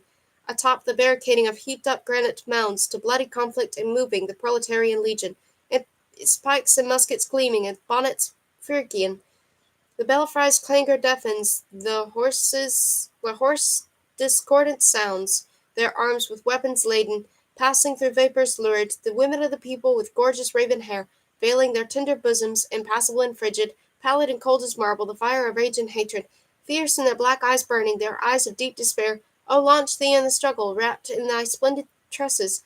Today reveals heroic the poor abandoned child, aloft the scarlet standard, with common justice blesses, hallows thy life besmirched by thy skins and foul excesses. Ah, no, not thine, the stigma, but theirs who thee defiled. Glistens the tranquil ocean, its plates of gleaming crystal move each upon each other in following sheets of grey, or the mysterious forests with tackless graves sepulchral, their dark recesses flooding an azure field celestial, large-faced, the full moon riseth, with proud triumphal eye and gentle rooking motion, on billows quietly flowing, with battered wooden bare bones, go vessels gaunt and old, and grey and silent, passing like eerie spectres showing, the moon their bellied canvas is piercing with its glowing, it lingers as a token, a disk of fiery gold, beside the shore eroded, a worn with waves emotion, the Caesar keeps his vigil, where bent unto the ground, mournful the willow weepeth, wide reaches of the ocean, in fleet as lighting circles, all humbly make submission to night's sweet silken breezes, and heave with cadent sound, amid the skies bestarred, to him a vision vended, treading the time-worn forests and splendid waters clear, horlocks and brows bedarkened by sorrow's night descended, the crown of straw hangs piteous that idle winds have rended, the ancient man King Lear, with mute amaze he watches the figment of clouds' shadows betwixt the filmy tracery, that fair stars quivering pierce, a host of changing phantoms across his mind swift follows, visions of wealth and radiance scattered by stormy echoes, the voices of the people a world of sorrow fierce, and every man a bosomed world of dear endeavour. Old Demiurgus vainly, but ceaseless striving yet, in every mind existing the world demandeth ever, whence hath it come, wherefore it goeth hence, and whither? The flower of strange desiring and chaos that was set, the yearning for perfection, the universal essence, immutable it lurketh within the hearts of all, 'tis sown at large by hazard, the tree in full florescence seeketh to find fulfilment in every blossom's nascence, yet ere its buds are fruited, the greater part will fall.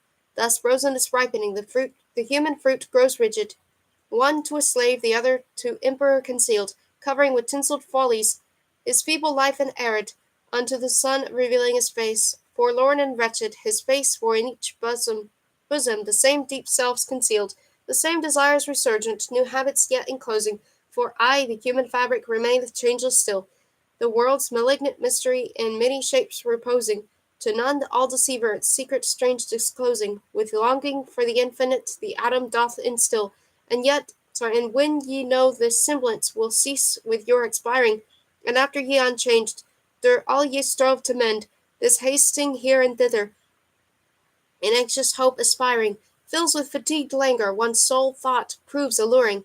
This world of life is merely a dream of death eternal. Translated by Sylvia Pankhurst and I.O. Stefanovici.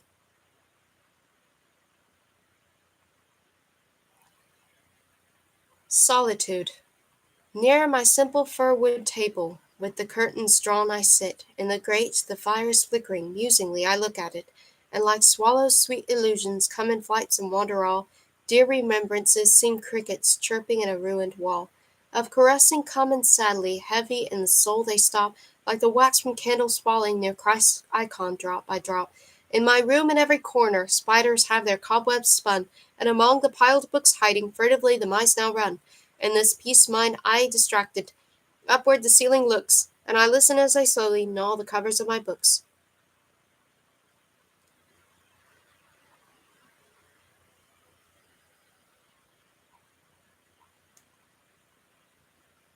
Oft I thought, the lyre forsaking, to depart and change my mood, and to leave off writing verses in this wasting solitude. But then mice with tripling noises, chirping crickets, bring a nurse, my old thoughts, my melancholy, and this soon becomes a verse. Sometimes while the lamp is burning, late I'm dreaming without sleep. When I hear the door latch clicking, suddenly my heart will leap. It is she! The house so empty, now at once is full of light. In my life's black frame appearing, she, an icon shining bright, and I cannot now but wonder why old time will never rest, while I'm with my love here whispering, hand in hand and breast to breast. Translated by Pietro Grimm. What is love? What is love? It is a cause of pain so long and sore that thou shedd'st a million tears, it still will ask for more. A passing token, but from her forever binds thy soul, and never wilt forget her now, for thy life is here the whole. But when on threshold there for thee, or in the shady nooks, fulfilling all thy heart's desire, she waits with longing looks. When earth and heaven disappear, and throbbing is thy heart, all hangs on half-whispered word, new life with it doth start. A pressure of the hand so sweet, an eyelash twinkling, nay, a lazy gait, an aimless word, pursues thee night and day.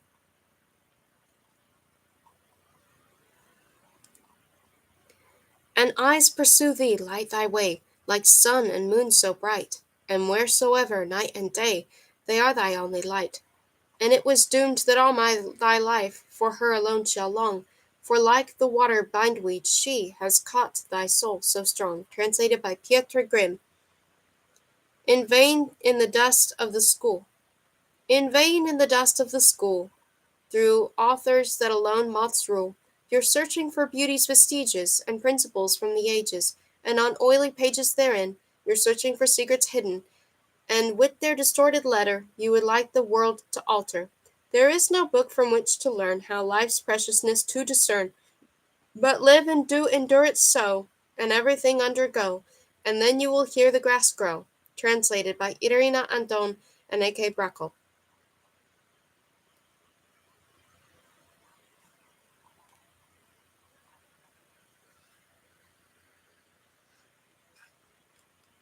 Oop, I skipped 2 pages, I think. Okay, there we go. With daydreams and with images. With daydreams and with images I have covered many pages, both of my life and of the book. This since my youth I undertook. My example do not follow, as it's filled with arrows hallow, pursuing throughout the darkness the spectral stream of life so bliss, lacking both learning and maxims, fantasy without form, just whims, and wandered lost, oh, then it came. Thoughts are obscure and verses lame, and ideals simply inbred, that palpitate inside my head. I've embellished them with dressings, such opulent, frivolous things, all mediocre semblances of the Egyptian pyramids, a tome of stone and mountainside with icons antique of time dyed, in corridors the Sphinx reflects great monoliths and ancient wrecks, makes you think that beyond the gates there an entire land dead weight awaits. You go in, up the stairs you are drawn, you know not what awaits beyond. Alone with the dim candlelight nigh, does one king in a coffin lie. Translated by A.K. Brackle. A charm obscure and sad. A charm obscure and sad, it binds in all my power, and by it always led, of life I've gained no hour. It is a morning star that rose out from oblivion's mist, and infinite horizons shows to lonely sea amidst, remains forever withered, and its descent is nigh, when wandering with it the water's cold waves sigh, with so many hidden yearnings, with so many whispers trite, with so many tears burning, shed all day and all the night. You prayed to it unspeakable desire out from your soul to cast, but it rises ever higher, out of your reach it's past.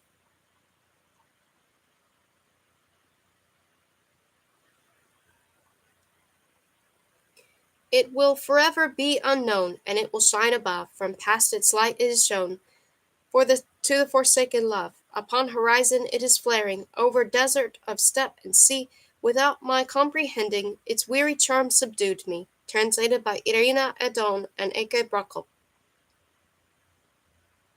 Prose. Prince Charming the Tear Begotten. In the days of yore, when people, far from looking like they do nowadays, were asumber in the seas of the future, when God's holy feet still paced the earth's rocky expanses, in those days of yore there lived an emperor, sullen and brooding as dark as midnight, though his empress was youthful and smiling as bright as the light of day. 210 years had passed, and the emperor was still waging war on his neighbor. The latter had since passed away, bequeathing his legacy of hatred and ill blood to his sons and grandsons. Another 200 years and 10 had gone by, and the emperor was still living his lonely life, like a weather-worn lion, shriveled in battles and suffering. He who all his life had never lent his voice to the sound of laughter, who would smile neither at the songs of an innocent infant, nor at the amorous glances of his young spouse, nor at the old oft-recounted merry yarns of his soldiers, grown hoary in battles and troubles. He felt weak. He felt death hovering about, and he had no offspring to inherit the legacy of his hatred. He was gloomy when leaving his royal bed in the embraces of his young empress, a bed of gold, yet barren and unblessed, and gloomy when going to war with an unbridled heart, while his empress, left to solitude, shed a widow's tears. Her hair, yellow as the most precious gold, was left to stream over her milky, round breasts, and fluid strings of pearls kept welling from her large blue eyes down a face whiter than silvery lilies. Deep dark rings circled her eyes, and blue veins furrowed her face, as white as marble. Out of her bed, she let her knees drop onto the flagstone steps of a vault, wherein the silver-bound icon of the Mother of all Suffering was keeping vigil above a quivering votive light. Moved by the prayers of the kneeling empress, the cold icon's eyelids grew wet, and a teardrop trickled down from the dark eye of the Mother of God. The empress raised her shapely frame, let her dried-up lips touch the cold tear, and sucked it into the innermost nook of her soul. At that moment she grew heavy with child. A month passed, then 2 and 9, and the empress gave birth to a son as white as the cream of milk. His hair fell like the light of moonbeams. The emperor's face creased into a smile. The sun himself smiled in his fiery kingdom and arrested his flight, so that for 3 whole days there was no night, but sunshine and joy, but with wine flowing freely from the opened casks and cheers of merriment flying up to the gates of heaven. And his mother christened him Prince Charming the Tear Begotten. And he grew as tall and straight as a fir tree in the forest, for in one single month he grew as big as the others in a year. When he was old enough, he had an iron mace forged, which he hurled up so high as to bang on the gates of heaven. Yet when he caught it on his little finger, the mace splintered in two. So he had a heavier one made, which he hurled up to the moon's palace of clouds. When falling down from the clouds, it did not splinter on his finger. By and by, Prince Charming took leave of his parents and set on his way to do single-handed battle against the armies of the emperor, who had been at such deadly feud with his father. He arrayed his princely frame in a shepherd's outfit, and a floss silk shirt woven from his mother's tears, and a splendid flowered hat with a band of ribbons, pearls from the necklaces of emperors' daughters, slipped 2 pipes under his green belt, one for the duennas, the other for reals, and when the sun had hardly begun his journey across the sky, he set out to scour the wide world, as his calling spurred him. On his way, he took turns at duennas and reels, and would hurl his mace so high into the clouds that it fell down as far as a whole day's walking distance. The dales and hills awoke at harking his strains. The waters raised their ripples higher, the better to listen. The springs stirred their beds to let their wavelets overflow the banks, that everyone should hear him and repeat his verses when murmuring to dales and flowers. The streams gurgling below the range of melancholy rocks set to learning the love songs from the princely shepherd of the eagles perched in stately silence on the barren, hoary crags took over from him the wailing dirge of death. All stood in awe as the princely shepherd was passing by piping his doinas and reels. The wench's dark eyes were tear-stained with pining for love, while in the breast of the youthful shepherd, lying prone with one elbow resting on some boulder and the other holding the staff, a deeper, more mysterious and ardent yearning was sprouting, the yearning for an adventure. All stood still with only Prince Charming walking by, the yearning of his heart following the strain, and his gaze on the mace sparkling among the clouds and through the air like an iron eagle on a magic star. When the light of the third day was declining into dusk, the falling mace struck a brass gate with a resounding rumble. The gate was shattered into pieces, letting the hero walk in. The moon had risen from behind the hills and was mirroring her face in a vast lake, limpid like a clear sky. Golden sand was glittering on its untroubled bed, and in its center, on an islet of emerald, girdled by a grove of leafy green trees, stood a stately palace of milky marble, shiny and white, so shiny that its walls reflected like a silver mirror the grove and the everglade, the lake and the waterside alike. By the gate a gilded boat was rocking in wait on the clear ripples of the lake, and the sound of wondrous merry songs was wafting from the palace out into the serene air of the vesper. Prince Charming set foot into the boat and rode up to the marble steps of the palace. And there he beheld chandeliers with hundreds of candlesticks from the arches of the staircases, a fiery star glowing in each candlestick.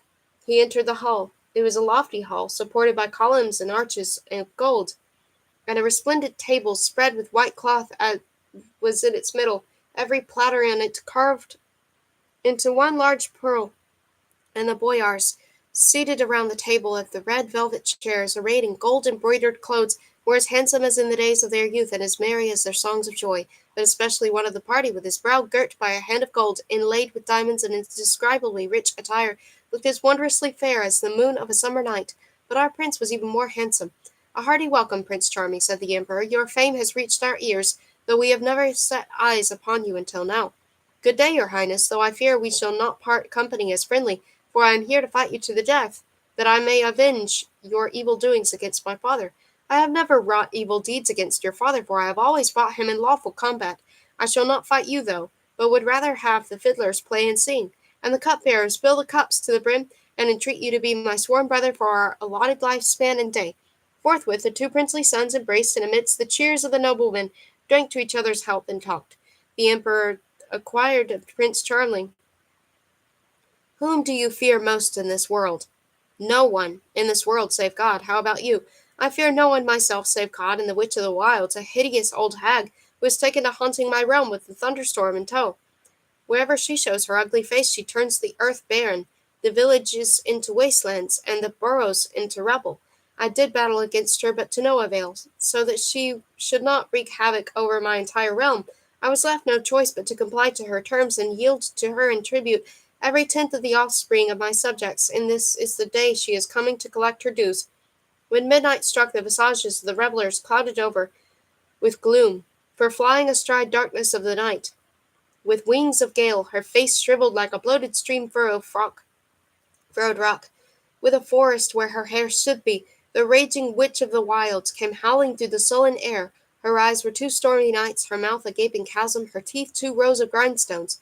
As she came howling down, Prince Charming clasped her waist in his iron grip and hurled her with all his might into a large filling mill, as deep as he could. Then he rolled a boulder over the mouth and knotted it to the mill with 7 iron chains at the seven sides. Inside, the hag was hissing through her teeth and wriggling like a confined gale, but to no avail. No sooner had he returned to the feast than through the arched windows they beheld 2 large waves of water rising in the moonlight. What had come to pass? The Witch of the Wilds, unable to wriggle free from her prison, was whirling across the waters in her mill, splitting it into huge waves. 2 huge waves. So she whirled on like a bedeviled rock, rending her way through the woods, delving deep furrows into the earth, until she vanished into the dark distance. Prince Charming finished whining and dining, and then, placing his mace on his shoulder, he followed the track left by the mill, which led him to a delightful white house gleaming in the moonlight in the middle of a garden. The flowers grew on green beds and gave blue, russet, and white glimmers. Swarms of delicate butterflies twinkled like as many golden stars hovered among them. Both the garden and the house were bathed in their fragrance, and in the unending soft sweet hum of the fluttering butterflies and honeybees. By the porch steps stood 2 large barrels of water, and a lovely young maiden was spinning on the porch.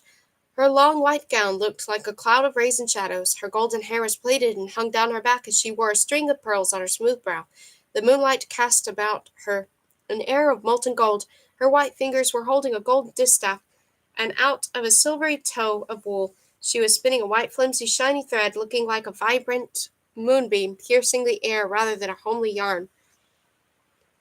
Hearing Prince Charming's light footsteps, the maid raised her eyes, blue as two ripples on a lake. "Welcome, Prince Charming," she said, her clear eyes half closed. "It has been so long since I first dreamed of you. While my fingers were spinning a yarn, my thoughts were weaving a dream, such a beautiful dream in which we were in love. It was a silver toe I was spinning, Prince Charming, and I meant to weave a garment spun with charms and laced with happiness for you to wear, that you might love me forever. I would weave you a cloak out of my yarn, and a life of endearment out of my living days." As she was gazing at him so humbly, she dropped the spindle from her hand, and the distaff fell at her side. She rose, and blushing at her daring words, she let her hands hang down as if she were a guilty child, with her large eyes staring at the ground. He reached one hand for her waist, caressed her brow and hair with the other, and whispered, "How pretty you are, and how I care for you! Whose daughter are you, my blushing maid?" "I am the daughter of the Witch of the Wilds," she blurted out with a sob. "Will you love me now that you have come to learn the truth?" She threw her naked arms round his neck, her eyes gazing into his. "Why should I care whose daughter you are?" he said. "It is enough that I love you." "Take me away if you love me," she said, nestling closer to his breast. "If mother should find you, she is sure to slay you, and should you die, I would go mad or die with you." "Never fear," he reassured her, smiling and disengaging himself from her embrace. "Where is your mother? She has been struggling in the mill wherein you locked her ever since she returned, gnawing at her chains with her fangs." "Why should I care?" He shrugged his shoulders and hurried to look for her. "Prince Charming," the maid said, two large tears glimmering in her eyes, "wait here a while. I will teach you how to get the better of my mother. You see these two barrels? One holds water, the other vigor. Let us change their places. While fighting their enemies, if she gets tired, mother will cry out, 'Stay on your hand a while for a drink of water.' Then she drinks vigor while our enemies share his sloppy water. So let us shift them that she will not know and drink only water when fighting you." No sooner said than done. Then he went around to the back of the house. "Hello, old hag, feeling comfortable, I hope," he cheered. The hag, summoning up all her venom, broke loose of the mill, tearing off the chains, and curled her long thin frame up to the clouds in a whirl of smoke. "My, what a sight for sore eyes, Prince Charming," she croaked, shrinking back to her natural height. "And now let's fight it out, to see who'll carry the day." "I can hardly wait," replied Prince Charming. The hag caught him by the waist and curled up again, soaring to the clouds, then hurled him down to the earth so forcefully that he went ankle-deep in the dirt. Prince Charming flung her into the dirt down to her knees. "Stay your hand for a drink of water," the witch said, when her strength gave away. They paused to recover their breaths. The harpy drank water, whereas Prince Charming drank vigor and felt a blazing fire run along his weakened sinews and veins with a thrilling sensation of freshness. With doubled strength and iron arms, he clasped the hag by the waist and flung her into the dirt down to her throat. Then he banged his mace against her head so forcefully that her brains were scattered over the ground. Presently the sky grew hoary with clouds, and the wind gave a blood-curdling growl, shaking the house at all its joints. Red snakes were rending like the black ridges of the clouds with a mighty roar. The waters seemed to howl, and the thunder sang a low-keyed dirge like a prophet of doom. In that dense, impenetrable dark, Prince Charming spied the shimmer of a silvery shadow, her golden hair streaming down her shoulders, groping about, pale and with outstretched arms. He went to her and folded her in his arms. She dropped to his breast in overwhelming dread, and her cold hands fumbled for shelter against his bosom. He kissed her eyes to make her come to her senses. The clouds were scattering their torn sheets about the sky, letting the fiery moon cast an occasional glimpse through their slits, while Prince Charming was watching two blue stars, limpid, though amazed, blooming on his breast, the eyes of his bride. He cuddled her into the crook of his arms and set off carrying her at a run through the storm. She had let her head rest on his bosom and looked asleep. Outside the emperor's garden, he had laid her gently into the boat, as in a cradle, and took her across the lake, culled some grass, fragrant hay, and flowers, and contrived a snug bed on which he nestled her. The sun, rising in the east, cast beams of endearment over them. Her rain-soaked garment molded about her sweet round limbs, her visage of the dank pallor of white wax, her dainty hands joined on her bosom, her unplaited hair spread over the hay, her large eyes closed and sunk beneath her brow. So beautiful she was, though looking like dead. Prince Charming strewed some blue flowers on her flawless milky brow, then sat at her side and started playing duenas tenderly. The vast clear sky, the sun of fiery visage, the fresh grasses, the dank fragrance of the enlivened flowers lulled her into a long sweet slumber wherein she joined on her dreamy path by the plaintive strain of the pipe. When the sun was at high noon, all nature was quiet, and Prince Charming could hear her contented breathing, warm and dewy. Ever so gently he bent over her upturned cheek and kissed it, whereupon she opened her still dreaming-laden eyes, and stretched drowsily, said with a smile, "Is it you here by my side? Only a shadow of me. Can I not see that I am away?" he replied, choking back a tear of happiness. As he was lying by her, she reached out an arm, slipping it about his waist. "Get up," he said caressingly. "It is high noon already." She gained her feet, brushed aside the hair over her brow, and threw it back where it belonged. He took her waist in his arm. She put her arm around his neck, and they walked entwined among the flower beds, and entered the emperor's marble palace. He led her to the emperor and presented her as his bride. The emperor beamed at them, then took Prince Charming by the hand, as though he would unbosom a painful secret, and walked him over to a large window overlooking the vast lake. He let no word pass his lips, but stood gazing in wonder at the sheen over the water with tear-stained eyes. A swan had hoisted her wings like two silver sails, and was rippling the untroubled sheet of the lake with its head sunk under the water. "Why are you sobbing, your highness?" asked Prince Charming. "Prince Charming," the emperor said, "I could not possibly repay the good you have done me, yet in spite of that I turn to you for more. What might that be?" "Can you see that swan caressed by the waves? Still in the prime of my youth I ought to take delight in living still, but I cannot recount how many times I contemplated bringing an end to my life. I am in love with a beautiful maiden with brooding eyes, as sweet as the dreams of the sea might be, the daughter of January, a haughty wild giant, who passes the days of his life hunting in old forests. Alas, how harsh in appearance he is, yet how beautiful his daughter! All my attempts at stealing her have proved in vain. Now your turn has come to try your hand." Prince Charming would have stayed where he was, but his pledge of brotherhood was dearer than dear life, dearer than his dear bride, as befits a sterling knight. "Mighty emperor, all the trumps fortune might have dealt you, this is the luckiest, that Prince Charming has pledged himself to be your sworn brother. Come what may, I will go steal the giant's daughter for you." Forthwith he chose swift racers, steeds with whirlwinds for souls, and made ready to depart, whereupon his bride, Elaine was her name, whispered in his ear while kissing him sweetly, "Remember, Prince Charming, that as long as you are away from me I shall pass my days weeping." He looked at her tenderly, caressed her, then detaching himself from her embrace, bounced onto the saddle and set out into the wide world. He rode through untrodden forests, over snow-capped mountains, and when the moon showed her face above the hoary rocks, pale as lifeless maiden, he had occasional glimpses of some huge rags hanging from the sky and surrounding the peaks with their shreds, the night torn into tatters, some glorious past turned into ruin, some castle weather-worn into broken walls and rubble. At the break of day Prince Charming beheld the mountain range rolling down into a great green expanse of sea, throbbing alive in myriads of serene shimmering waves, thrashing the seafloor softly and melodiously toward the far distance, where sight loses itself in the blue of the sky and the green of the sea. At the far end of the range, towering above the sea, a stately granite cliff cast its image into the depths. A wondrous fortress was perched upon it, white as if bound in silver. Tall, brightly lit windows were encased in the arches, and the head of a maid appeared among the flower pots at an open window, dark and dreamy as a summer night. She was the giant's daughter. "Welcome, Prince Charming," she said, and hurried down from the open window to open the gates of the stately castle wherein she dwelt by herself like a genius in a desert. "Last night I thought I was conversing with a star, who foretold me of your coming on behalf of the emperor, my beloved." In the great hall of the castle, cuddled in the cinders of the hearth, a seven-headed tomcat was keeping watch, who, when howling from one head, could be heard at a day's distance, when howling from all seven was heard at a distance of 7 days. The giant, gone about a savage hunting, was at a day's distance. Prince Charming lifted the maid in his arms, and having mounted her astride his racer, they set off darting across the desert by the sea like two bodiless specks of wind. Yet the giant, tall and full of mettle though he was, had a magic steed with two hearts. When the cat was in the castle, meowed from one head.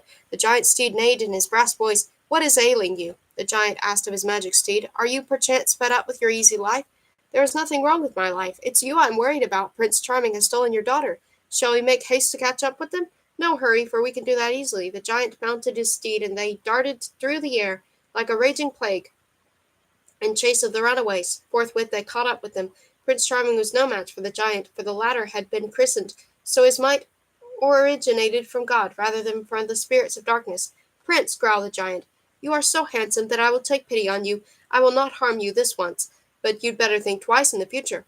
Whereupon he placed his daughter on his own steed and vanished into the wind, as though he had never been there. But Prince Charming was brave of heart, and besides, he knew the way back. He retraced his course and found the maiden once alone again. Though pale and tear-stained, she looked more beautiful than ever. The giant was away hunting again, this time at 2 days' distance. Prince Charming picked 2 other racers from the giant's own stable. This time they set out under the cover of night. They ran as the moonbeams run over the deep waves of the sea, like 2 cherished dreams in the cold, solitary night, yet they could hear the long, redoubled meows of the cat in the castle's hearth. Forthwith it seemed they could make no further progress, as befalls people struggling hard through idly to flee in a dream. A cloud of dust covered them, for the giant was raising his steed, its hoofs scarcely touching the ground. Revenge was writ all over his face, and his eyes were flashing forth, thirsting for blood. Without a word he gripped Prince Charming in his clasp, and hurled him up to the black, stormy clouds in the sky. Then he went on his way, taking his daughter with him. Prince Charming was consumed by lightning, and he was as scant as a handful of ashes when he fell back into the hot, barren sand of the desert. Yet his ashes turned into crystal-clear stream running on a sand of diamonds bordered with tall, green, leafy trees, which spread a cool, fragrant shade. Had any soul lent a watchful ear to the stream's murmur, he could have been aware of its plaintive doing was bewailing Elaine, Prince Charming's fair-headed princess. But who should be there to understand the stream's murmur in a yet untrodden desert? Yet in those days the Lord God was still wont to pace the earth. One day 2 men were wayfaring across the desert. The garb and visage of one of them was shiny as the white light of the sun, the other humbler, looked like a shadow of the former. They were the Lord and the St. Peter. They let their feet, scorched by the desert sand, dip into the cold, clear stream gushing from the spring. With their feet ankle-deep, they paced the wavelets up to their source. Thither the Lord quenched his thirst and washed his glorious holy face in his miracle-working hands. Then both took shelter in the shade, the Lord musing on his heavenly Father, while St. Peter listened to the dirge of the wailing spring. When they rose to their feet to continue on their way, St. Peter pleaded, "Lord, pray turn this spring into what it used to be." "So be it," said the Lord, raising his saintly hand in blessing, whereupon they headed for the sea, never looking back. By the power of the magic of the spring the trees vanished, and Prince Charming stared about him as if awakening from a long slumber. He spied the hallowed visage of the Lord who was pacing the sea, its waves bowing to him, as though he were walking on land, and St. Peter following him, who, prodded by his human nature, was casting glances of encouragement over his shoulder and nodding at Prince Charming. Prince Charming kept them in sight until St. Peter disappeared in the offing. Only the Lord's hallowed visage could still be gleaned from the streak of light radiating over the sheet of water, so bright the sun been at high noon, one would have thought that it was twilight. The miracle of his resurrection dawned on him, and he knelt down facing the setting of that godly sun. But forthwith he recalled his promise to steal the giant's daughter, and a knight in his honor, bound to be as good as his word. He proceeded on his way, and toward evening he was at the gates of the giant's castle, towering in the dusk like a huge shadow. He entered and found the giant's daughter in tears. On seeing him, her visage brightened as a wave brightens under the moonbeam. After listening to the miracle of his resurrection, she said, "There is no way of stealing me, not until you secure a steed to match my father's, for his has 2 hearts. But I shall ask him from where he has his steed from, so you can secure one like it for yourself. Until then I shall turn to you into a flower, so you can stay here, unbeknownst to my father." He sat on a chair. She uttered a sweet charm, and no sooner had she kissed his brow than he turned into a russet flower, the color of a ripe cherry. She set him among the flowers on the window-sill, and started singing for joy, making the walls of her father's castle ring out. Forthwith the giant returned. "Being merry, my lass, why so merry?" he inquired of her. "For Prince Charming is no more of this earth to steal me away from you," she retorted between rings of laughter. They sat to supper. "Father," asked the maid, "whereupon have you your steed?" "The one you hunt on." "What is that to you?" he retorted, knitting his eyebrows. "You know only too well," the maid replied, "that my sole reason for knowing it is that I wish to know, and that's all there is to it, now that there is no Prince Charming to steal me away." "How well you know that I will indulge your every whim," the giant said. "Far from here, somewhere by the sea, lives a harridan with 7 mares. Every year she hires a hand to mind them, though her year be only 3 days long, and if he should succeed in minding them well, she rewards him with a colt of his own choosing. If he should fail, she slays him and impales his skull on a high pole. Yet even if a lad should do his duty well, she still tricks him, for she culls the hearts from the beasts of all the horses and places them into one horse, so he is bound to pick a horse with no heart, worse than an ordinary one. Are you satisfied, my lass? I am, she answered with a smile. With its last words, the giant waved a flimsy and scented red kerchief over her face. The maid stared in bewilderment into her father's eyes, as if awakened from a dream that she could not recall. She had forgotten every single word he had uttered, yet the flower at the window was awake in the shelter of its leaves, like a red star in the folds of a cloud. On the morrow, at break of day, the giant went about his hunting again. The maid kissed the russet flower, whispered a few words over it, and lo, there stood the Prince Charming, as if re-embodied from thin air. Remember anything? He asked her. Nothing at all, she said ruefully, brushing the back of her hand against her brow, for I have forgotten every word. But I heard every single word, he replied. Farewell for now. I will return before long. He mounted his steed and vanished into the desert. In the sweltering heat of day, he spied a gnat writhing in the hot sand at the skirt of a forest. Prince Charming, pleaded the gnat, take me into the forest, for I might also do you good turn sometime. I am the emperor of the gnats. Prince Charming felt pity and took him to the forest through which he was to pass. Clear of the forest again, he rode across the desert by the seashore, and who should he spy this time but a crawfish, so scorched by the sun that he had no strength left in his limbs to crawl back to the sea. Prince Charming, he pleaded, cast me back into the sea, for I might also do you a good turn sometime. I am the emperor of the crawfish. Prince Charming felt pity and cast him back into the sea and proceeded on his journey. Toward evening he arrived at an unsightly hovel with horse manure spread over for roofing. There was no regular fencing around it, but a handful of wooden stakes, 6 of which were dotting human skulls, while the skull-less 7th was shaking the wind, screaming at the top of its voice, Skull! Skull! Skull! Skull! On the porch there was a wrinkled harridan, lying on a threadbare sheepskin coat, her ashen head resting in the lap of a young, comely servant girl who was hunting for lice. Good day to you, hailed Prince Charming. Welcome, my lad, said the harridan, struggling to her feet. What wind blows you hither? You are willing to take my mares for pasture, I presume. Right you are. My mares will only graze at night. You can take them to pasture right away. You wench, go fetch the lad the food I cooked, and see that he sets about his task. Beside the hovel was a cellar dug into the ground. He betook himself to it, and clapped his eyes on 7 glossy mares, jet black like as many nights, which had not yet seen the light of day. They were neighing and stamping their hoofs. Having gone without a crumb of bread all day, he stilled his hunger on the food the harridan gave him, then mounted a mare and drove the others out into the dark, cool air of the night. By and by he felt a numbing drowsiness creep along his veins. His eyesight blurred, and he fell off his horse onto the grass in a sleep of death. He woke up at the break of dawn. The mares had vanished into thin air. He was already envisaging his skull high on a stake, when lo and behold the 7 mares came trotting out of a distant forest, driven mercilessly by a swarm of gnats. He heard a shrill voice buzzing at his ear. You did me good turn once. Now I have returned the favor in your hour of need. When he returned with the horses, the harridan flew into a rage, turned the house upside down, and poured out a stream of abuse and blows on the innocent girl. Something amiss, auntie? Inquired Prince Charming. Not a thing, she mumbled. It's only the tantrums visiting me now and then. No grudge against you. I'm pleased as pleased can be. With that she betook herself to the stable and set to whipping the horses and yelling at them. Look for a better hiding place next time, for hell and damnation, so he won't find you again. The devil take him for all he's worth. On the morrow, while out with the horses, he fell off again and slept like a log till break of day. In utter despair, he would have taken to his heels, while he spied the 7 horses coming out of the sea, with a host of crawfish thick and fast on their tails.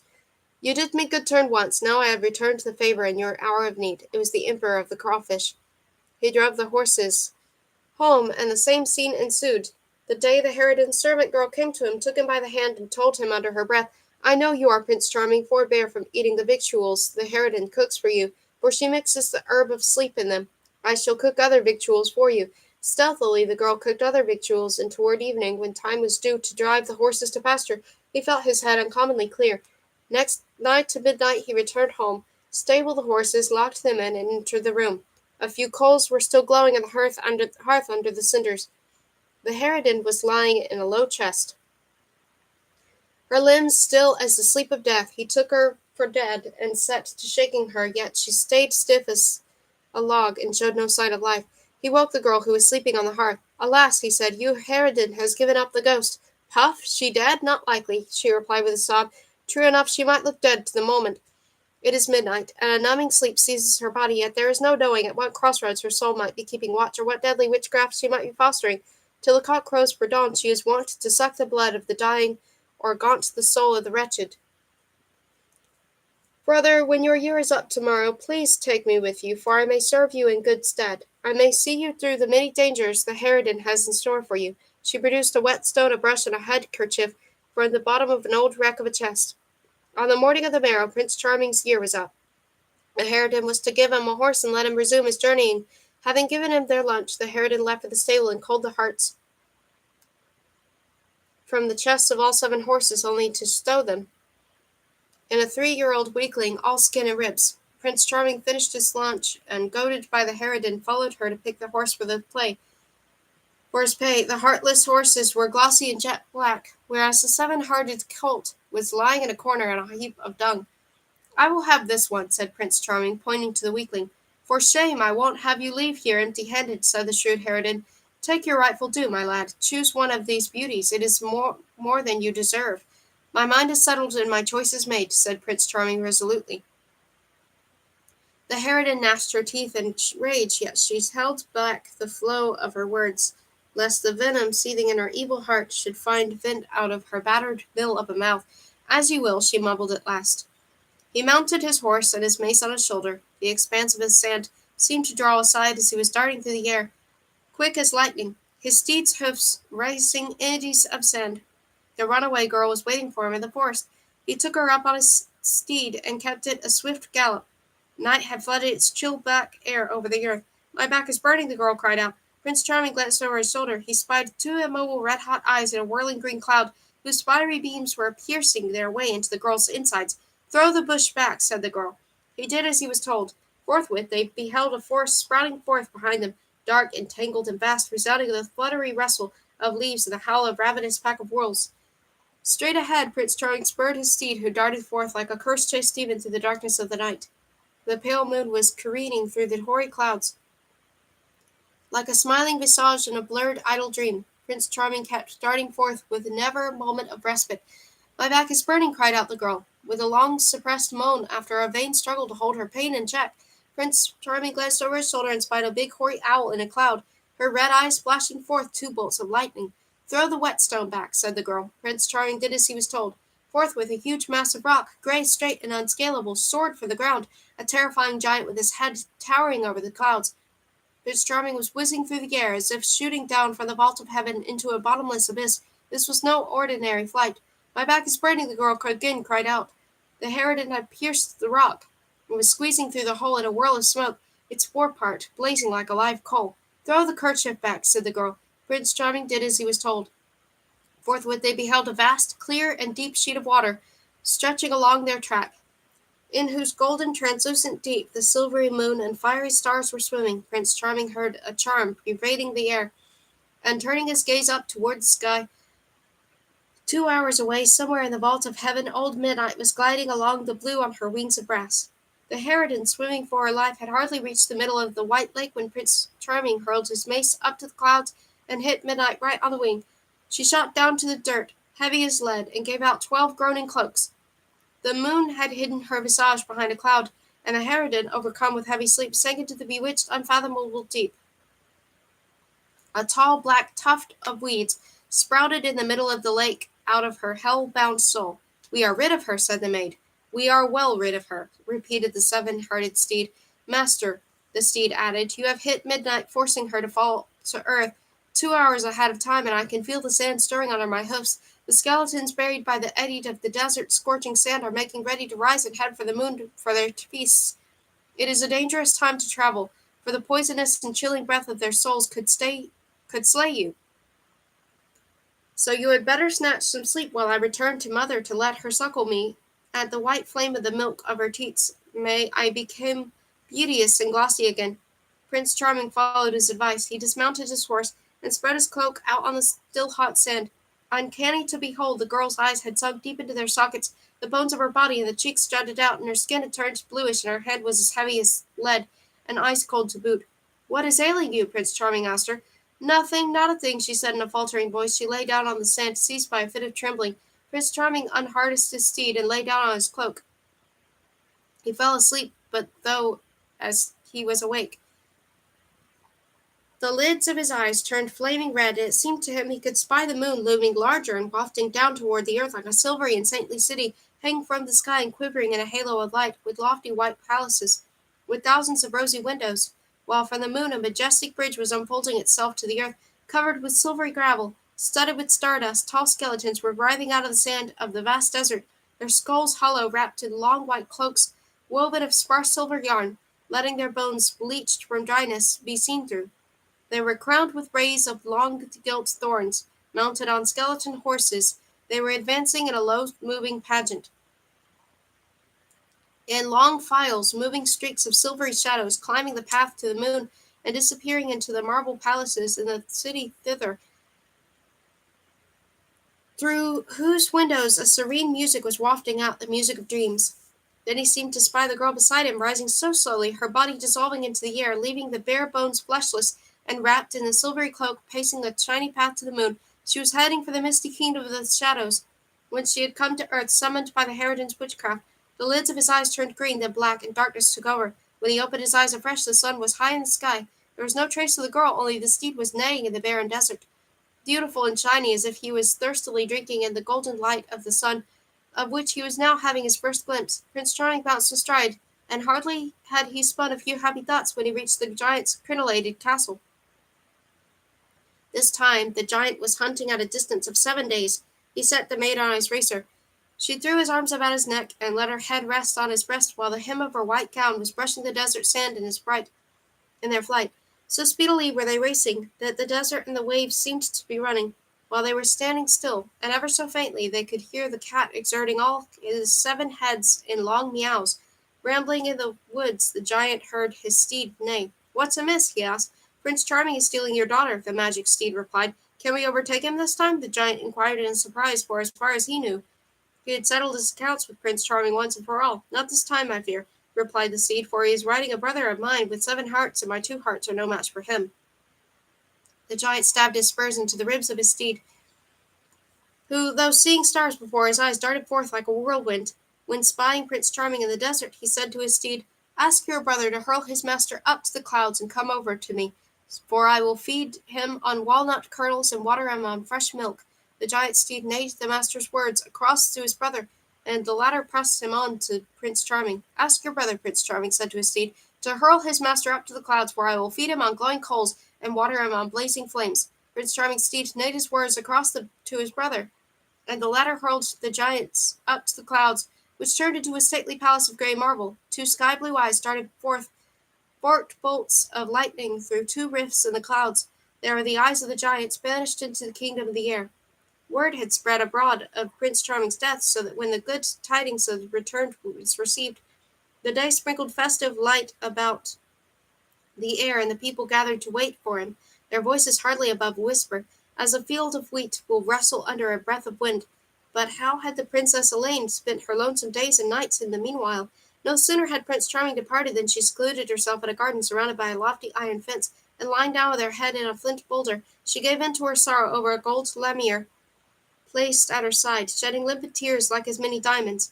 In the formerly blooming garden, now unwatered and untended, out of the barren gravel, the sweltering heat of day, the dryness of the night, there sprouted forth a scattering of yellow-leafed flowers, the pale hue of the murky eyes of the dead, the flowers of sorrow. Prince Elaine's eyes, turned blind with weeping, had lost the gift of sight, yet she imagined she could behold the visage of her beloved bridegroom, and the sheen of the bride brimful Larmier, as if in a dream. Her eyes, 2 dried-up wells, had no more tears to shed. Her long yellow hair unplaited and streamed over the cold bosom like the creases of a golden mantle. Her face, with pent-up grief chiseled into its every trait, made her look like a marble water sprite knelt over a tomb in the gravel. Yet no sooner had she gotten wind of his return than her face brightened. She took a handful of tears out of the larmier and sprinkled them over the garden. As if by magic, the yellow leaves of the trees bordering the walk turned emerald green. The melancholy murky flowers of the valley grew white like as many shiny pearls, and being thus baptized, they donned the proud name, the lilies of the valley. The blind, snow-white empress felt her way among the beds, picked a rich bunch of flowers, and laid them beside the gold larmier, fashioning a couch of flowers. Forthwith Prince Charming entered the garden. She threw her arms around his neck. Speechless with joy, she could only fix her withered, blank gaze on him, though she would have feasted her eyes on such a sight. She threaded her fingers through his hand and walked him to the larmier. The full moon in bloom like a golden visage on the deep blue sky. In the air of the night, Prince Charming washed his face in the larmier, then wrapping himself in the cloak she had woven of moonbeams, he went to sleep on the couch of flowers. The princess lay by his side and dreamed a dream in which the Mother of God had loosed two bluish morning stars from the vault of heaven to place them beneath her brow. On the morrow of waking up, she regained her sight. On the third day, the emperor married the giant's daughter. Prince Charming's wedding was to follow on the fourth day. A flight of heaven-sent beams taught the fiddlers the songs the angels sing when saints are beatified, and a swarm of waves undulating from the very soul of the earth taught them the carol of the three graces, with the wishing happiness to men. The fiddlers fashioned lofty paeans and fervent carols of good wishes. The fiery rose, the silvery lilies, the pearl-gray lilies of the valley, the fragrant violet, and all the other flowers clustered together and held a long council in the language of their own particular perfumes as to which gems should be arrayed on the bride's gown, and in what pattern. Then entrusted their secret to a well-bred, gold-freckled butterfly. He fluttered many rings over the face of the sweeping empress, making her envisage a crystal-clear dream the attire she was to wear. She smiled in her dream, marveling at how beautiful she was to look. The bridegroom donned a shirt woven of moonbeams, a pearl-studded belt, and a snow-white cloak. They had a great and rich wedding, the likes of which has never been seen on this earth before or after. And they lived a life of peace and goodwill for many happy years, and if what people say is true, that time stands still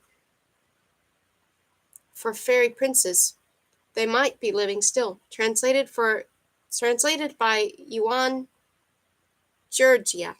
Edited by A.K. Bruckle.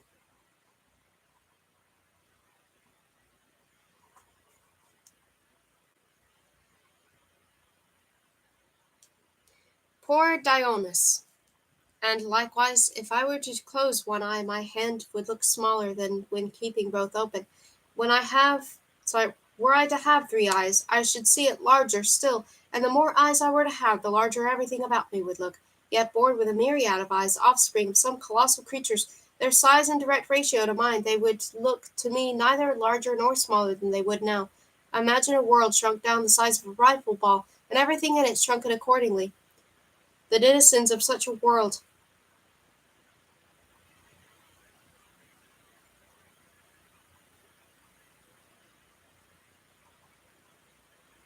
the denizens of some microscopic world, and due to our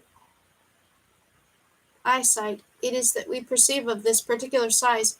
How are we to know that not every single one of us perceives different things and hears different sounds, and only language it is, the identity in naming an object perceived like this or like that by different persons, that levels our understanding? Language it is? Definitely not. Each vocal is likely to shape a different sound in the ears of different people, yet the individual, staying the same, hears it to the same tune. And in an imaginary limitless space, is not any stretch, however large or small, a mere drop in the ocean of boundlessness? Likewise, in the boundless eternity, does any stretch of time, however long or brief, mean anything more than a suspended moment? That is why, supporting the world shrunken to a dewdrop, and time relations to a tick of time, the centuries in the history of that microscopic world would become fleeting moments, moments wherein people would work and think just as extensively as we do in our eons, for their eons would be to them as long as ours are to us. In what a microscopic boundlessness the millions of germs of their researchers would drift, their moments of joy stretched to indefinitude of time, whereas every single one of these would mean to them what our daily life means to us. Actually, the world is but the dream of our soul. There is neither time nor space without the soul, past and present there are, but only in my soul. As a wood in an acorn, and so is the infinite, as the reflection of the starry sky in a dewdrop. Could we unveil the mystery to let us commune with the two orders of things secreted in our innermost selves, the mystery which the Egyptian and Assyrian magi might have mastered then? Probing into the recesses of our soul, we would actually live in the past or inhabit the worlds of the sun and stars. The sciences of necromancy and astrology have then shamefully lost to us, for there is no knowing how many such mysteries they would have unveiled. If the world be a dream, there is no reason why we could not coordinate the play of its phenomena according to our will. There is really no past consecutiveness emanating from our thinking, so the causes of phenomena through the consecutive to us, staying always the same, are always there, and simultaneously at work. Would it be a dire impossibility for me to live in the ages of Mircea, the old or Alexander the Good, a mathematical point loses itself into the boundlessness of its placement, a moment of time into its infinitesimal divisibility. And this goes on without end or rest. What infinitude within these atoms of space and time! If only I could lose myself into the infinitude of my soul down to that stage of its emergence, which we call the age of Alexander the Good, for instance, though. The reader may have rightly shaken his head, wondering what brand of mortal could foster such unheard of ideas. The ideal existence of these reflections had as their source of emanation a savagely hirsute head, hardly seen from under a lamb fur cap. It was a night with a fine drizzle, pattering on the narrow and muddy uncobbled streets winding among the cluster of low ramshackle houses which make up the most of the capital of Romania, with mud pools splashing the unwary adventurer, heedless of his deluge-proof knee-high boots, with rims taking in the trousers of the man who put them on as soon as the weather turned unpredictable. The shadow of our hero grew dim in the pelting rain, and it was to be wondered at which it was that kept the rain off, his soaked clothes or his metaphysics. Dingy light was filtering out through the unwashed multi-paned windows of pubs and shops turned even weaker by the raindrops splashing the grass. Here and there some romantic was passing by, whistling a tune under his breath. A lout or two, their brains soaked maudlin with the fumes of wine, made conversation to the walls and the wind. An occasional woman, her face deep into her cape, betook her walking shadow among the misty space like some dark goddess descended from a Norse saga. From an open pub floated out of the jarring notes of an ill-used violin. Our metaphysician drew nearer for a closer look, allowing the beams of light coming out of the door to focus on his visage. Dionysus was not an unpresupposing head. His face was of a bluish-white softness of shady marble, rather wan, yet not dry, and his almond-shaped eyes had the embracing voluptuousness of black velvet.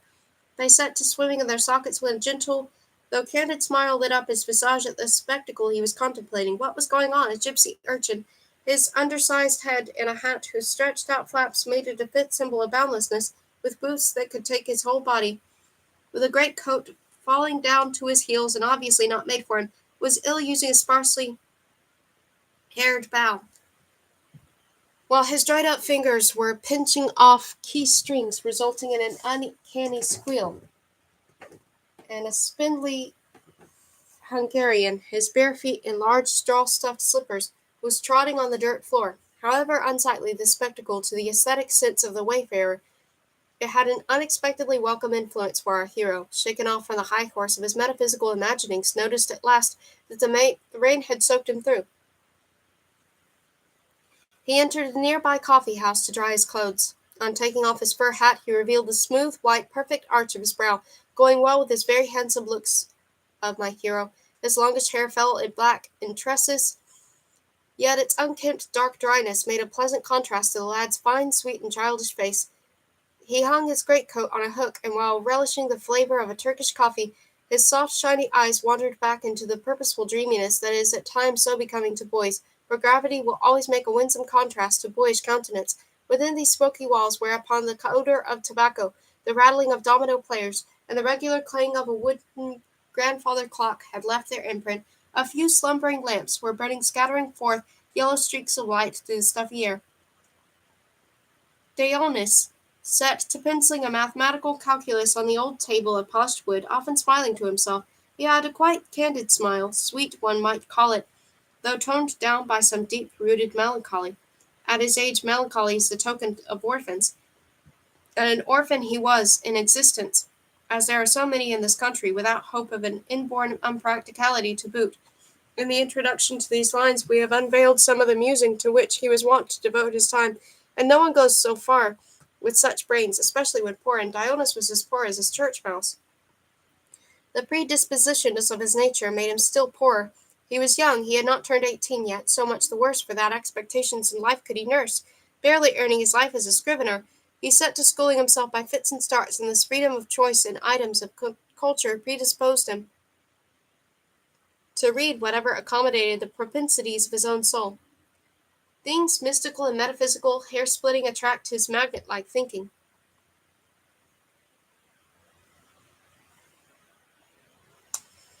No wonder that dreaming meant life to him, whereas life was but a dream. No wonder that he was growing superstitious. He had often envisaged the sad, long, monotonous years that lay ahead, with himself like flotsam adrift on the wash, unloved, for he had no kin on the whole wide world. A lover of solitude, spiritually misfit to strive for a better fate, he was bitterly aware that he would extort neither a caring smile nor a tear in his order of reality, as he was wont to call it, that neither loved nor hated.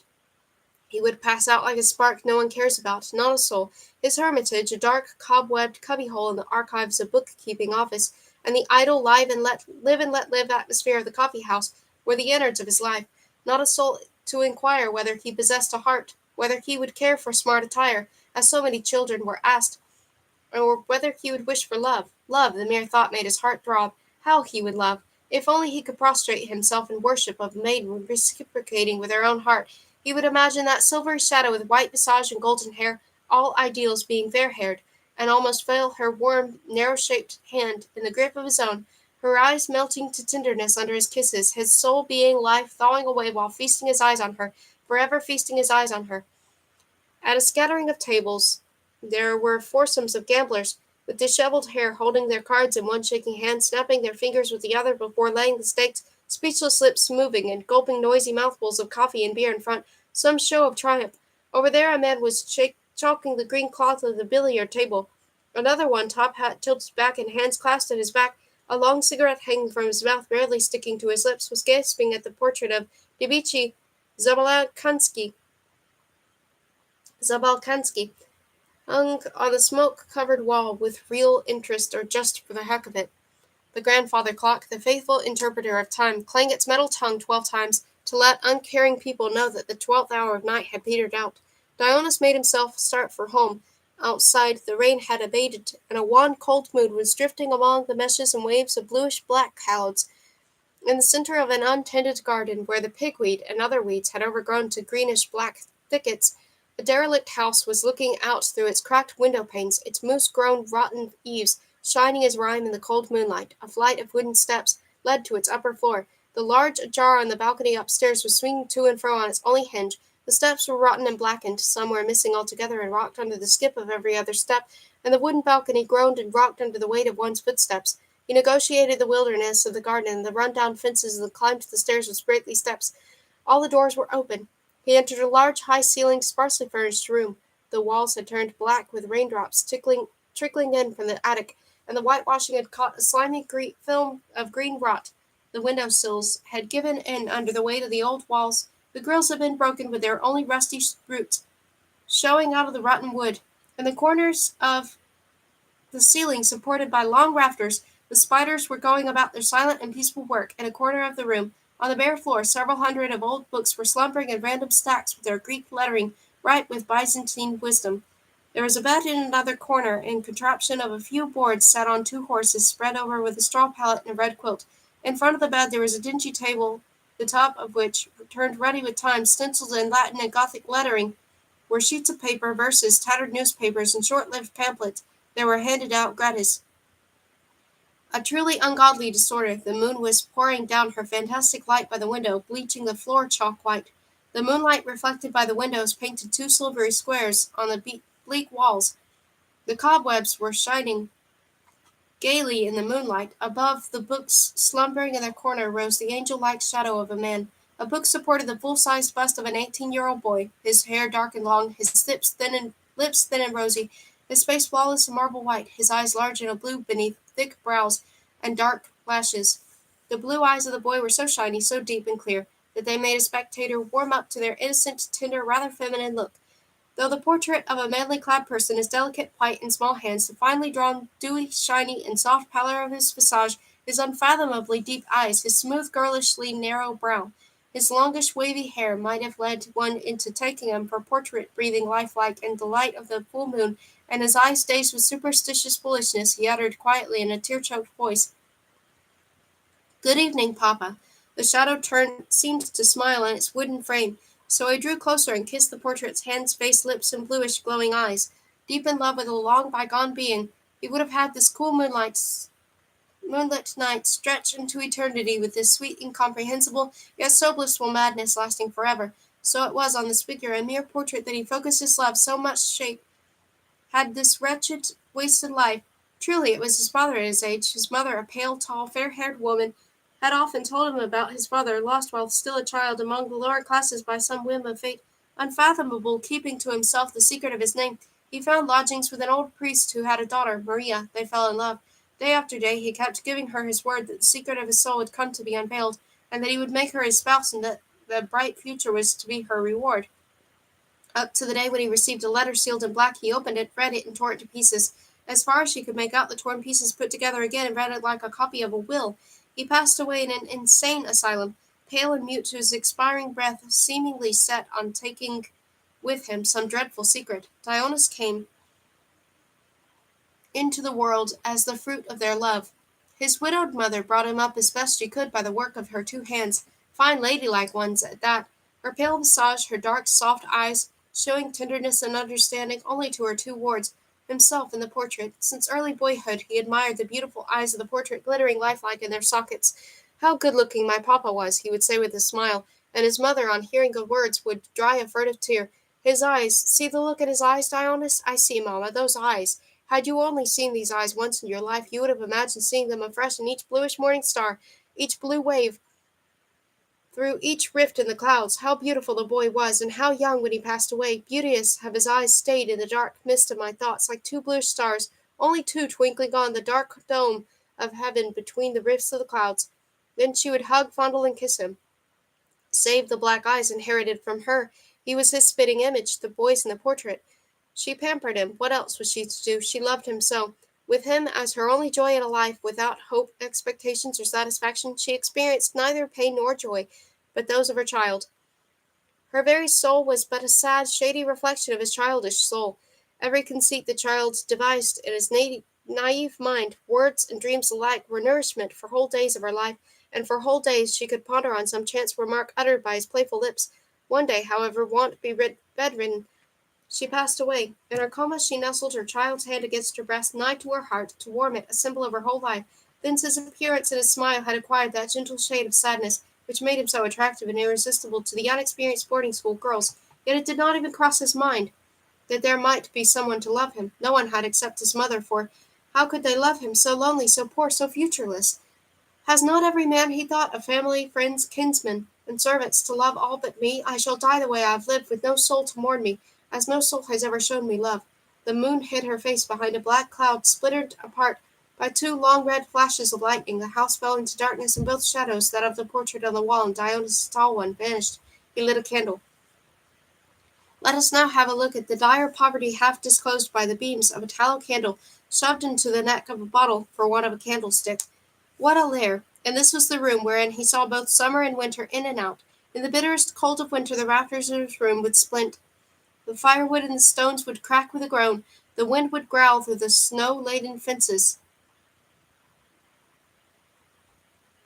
and branches. He wished he could go to sleep and dream away, but the freezing cold would clog his eyelashes and eyeballs with cobwebs of frost.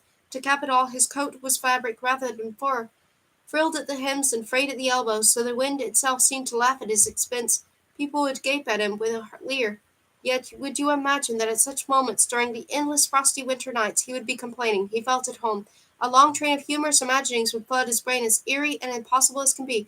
He would become aware of his thoughts shaping themselves into rhythmic sequences with rhyming tags that could not help jolting them down on paper.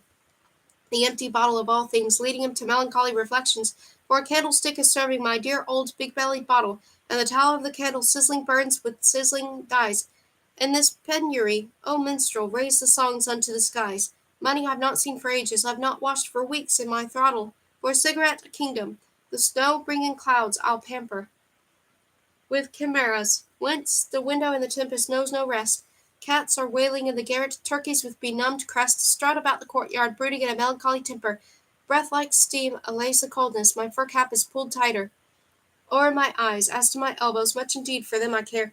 Like the fingers of a gypsy fumbling through the meshes rare of a net, they scan the weather. Will it get any brighter? Were but I a mouse, O heavens, he has furred upon my life. I would feed upon my volume, and the frost I would outwit. I would think a piece of Homer, the most toothsome dainty bit, the wall-hole a stately place, the icon where there my wife. On the walls long over dusty, on the cobweb-ridden ceiling, clinches swarm. It is delightful just to watch them walk and ply. They don't fancy the straw mattress, and my skin is now so dry. They won't suck it any longer, cluster in a frenzy rolling. They enjoy short excursion, and the sight will drive me frantic. Oh, how coyly the old matron strolls and spreads out her stench, and the bachelor how nimble. Does he actually speak French? Over there, besieged by legions, you may see a girl romantic. With a biting chill I shiver, on my hand a flea's sight seeing, in my mouth I'll wet a finger. I shall catch him on the spot. If he sojourned with a woman, of them he would get it hot. But I care so very little, why destroy the helpless being? And the blasé cat is purring by the fireside. Tommy, hello, let us have a chat together, my soul timepiece and soul brother. In a peopled village I'd make you a judge, none other, so that you may lord it, learning what is to rich, my fellow. And the sly boots thinking of it as he purrs, world over there? What ideas flutter gently in his cat's imagination? Has some white-furred lady led him into love's most sweet temptation? Will there be an assignation in a loft or shed or lair? I would still remain a poet, if but cats the world should people. I would, tragically mewing, set up eulogies like Garrick, watch, while basking in the sunlight, the mouse-tails beside a hayrick, and by moonlight walk the garret, ramble on the roof and steeple. If I were a sage, my feelings would experience mad division, and a hollow public lectures for ideals I boldly flight. I'd show the generous youngsters, the young ladies gay and bright, that this world is merely dreamland and a tomcat's senseless vision. As a priest in yonder temple dedicated to the power which repeated its own image has created the cat kind, I would shout, O tribe of Tommies, woe to you and yours, for mind. You have disregarded fasting, kneel in awe, O cats, and cower. Are there such as holds the tables in reverence uncivil, disbelieving supernature and the dreaded oversoul, which the destiny of kittens can upon demand unroll? Don't they fear the godless creatures hell and bats, spirits evil? And at them must sit, spit on him, honest cats, and with no nonsense. Don't you see what lavish wisdom lies concealed in you, your claws, soulless brutes, he gave for scratching, whiskers to purr with, and paws to feel gently? It is worth them you mean to touch, his essence? Ah, the wick in my poor bottle is diminishing to naught. Go to sleep, my dear old Tommy. It is night, and we'll be dreaming, each on his own wretched bedstead, dreams of gold and fortune being. If I could but sleep yet, can I? Sleep, thou balm of my sick thought. Wrap my being in thy silly harmony, come restitution, sleep or death. Whiche'er is willing, it's same to me, it's all's wrought. Whether cats and fleas and moonshine will still be my mates or not, I don't care a button, do I? Poetry is destitution. Yet this night of all nights, Dionys has run reasonably cheerful. Seated by the candle and the bottle-neck, frittering away its stub into quivering beams of red light, he opened an ancient moth-eaten leather-bound book, a manuscript of a zodiac. He was a superstitious atheist, like so many others. The initials on this hand-written book were strangely illuminated in blood-red ink in Slavic script, shapely, pious, hunchbacked, and fantastical all in one, an astrology of rather Byzantine extraction based on the geocentric system which offers the earth the center of all cosmic architecture, with man the sole reason and beneficiary of God's creation. The title was written in Latin, Architecturae Cosmicae Sive Astronomiae Geocentrica Compendium, beneath which an inquiry into the world's godly order, showing how the Lord God of mercy hath created all things on earth, turned from Greek into Romanian, and including an appendix on the influence of the constellations on human lives. A dedication followed. To him whose own self is boundless, wondrous Lord over the creatures of his own making, to everlasting worship and glory. The pages were scrawled over with charts of imaginary cosmic system, their corners taken up, the portraits of Plato and Pythagoras encircled with sentences in Greek. Two interlocked triangles were surrounded with the proposition Director coeli vigilat noctesque diesc qui sistit fixas horas terigine. Constellations painted in red, geometric charts drawn according to some fantastical mystical system, followed by interpretations of dreams and alphabetical entries. In short, a book doing its utmost to cater to superstitious brains addicted to such food. At the end of the book, there is a picture of St. George doing battle with the dragon, an appropriate symbol of truth getting the better of ignorance. The gold on the back of the leather binding had peeled off in some places and gave off a spattering of tinsel like glitter in others. Dionys propped his head in his hands and immersed himself in making heads and tails of arcane text until his candle stubs started sizzling into smoke. He drew his chair to the window, opened it, and in the pale moonlight went on leafing through the pages and contemplating the strange constellations. Turning a page, he came across a host of overlapping circles, as many as to resemble a ball of red yarn or a cobweb spattered with red blood. Then he raised his eyes and gazed dreamily at the smooth face of the moon. She was journeying, beautiful and limpid, in a translucid, deep and clear sky across silvery fluid clouds and large stars of molten gold. Another thousand skies seemed to stretch further beyond, their supposed entities shimmering through the blue depth of one beneath. Whoever could tell, Dionys was musing, whether the sign be in this book which might enable one to probe into its essences of one's soul, into spaces spread over with a splendid, dewy, floating blue. A beautiful white house stood opposite that of Dionys. By the open window of the upper floor, there floated to him in the night air the sweet notes of a harpsichord, along which the tremulous youth voice of a maiden, breathing forth a gentle prayer with fantastic scented sound. He closed his eyes to give his dreams free rein. He envisaged himself in a desert, barren, wide, and sandbound, with the draught itself, with a fantastic pale moon glimmering above the visage of a dying maid. Midnight. The desert is silent, no breeze stirs the air. The only things alive are his breath and his eyesight, so he can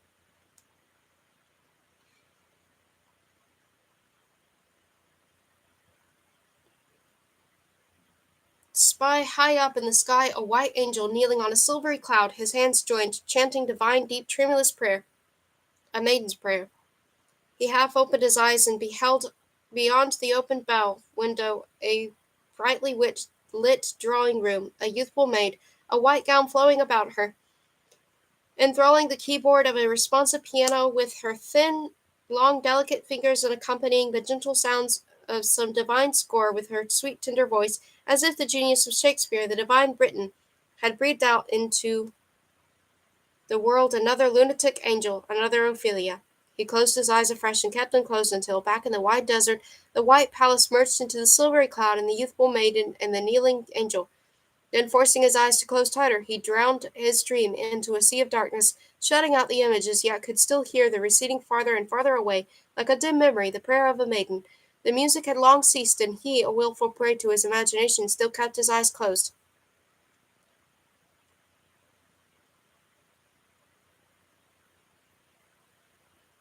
I'm going to stop here because I'm very low on battery.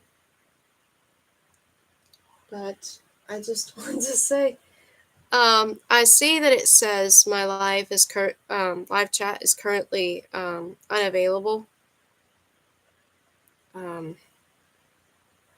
I am 33 years old, and next month I turn 34.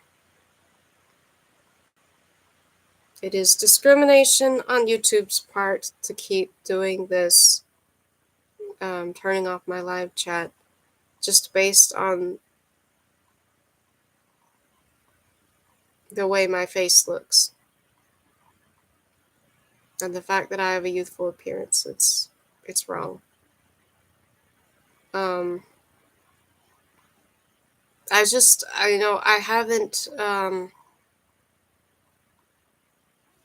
I haven't taken bad care of my health. I don't do bad things to my body that would cause me to age badly. That's part of it. The other part of it is I also inherited a youthful appearance genetically through my father's side. So, anyway, I'm 33. I was born in 1991 in winter. Next month, I turn 34. And I don't appreciate YouTube taking away my live chat over that. But I think after a while that YouTube will actually realize that I am 33 and almost 34. Goodbye for now. I have to charge the Nook.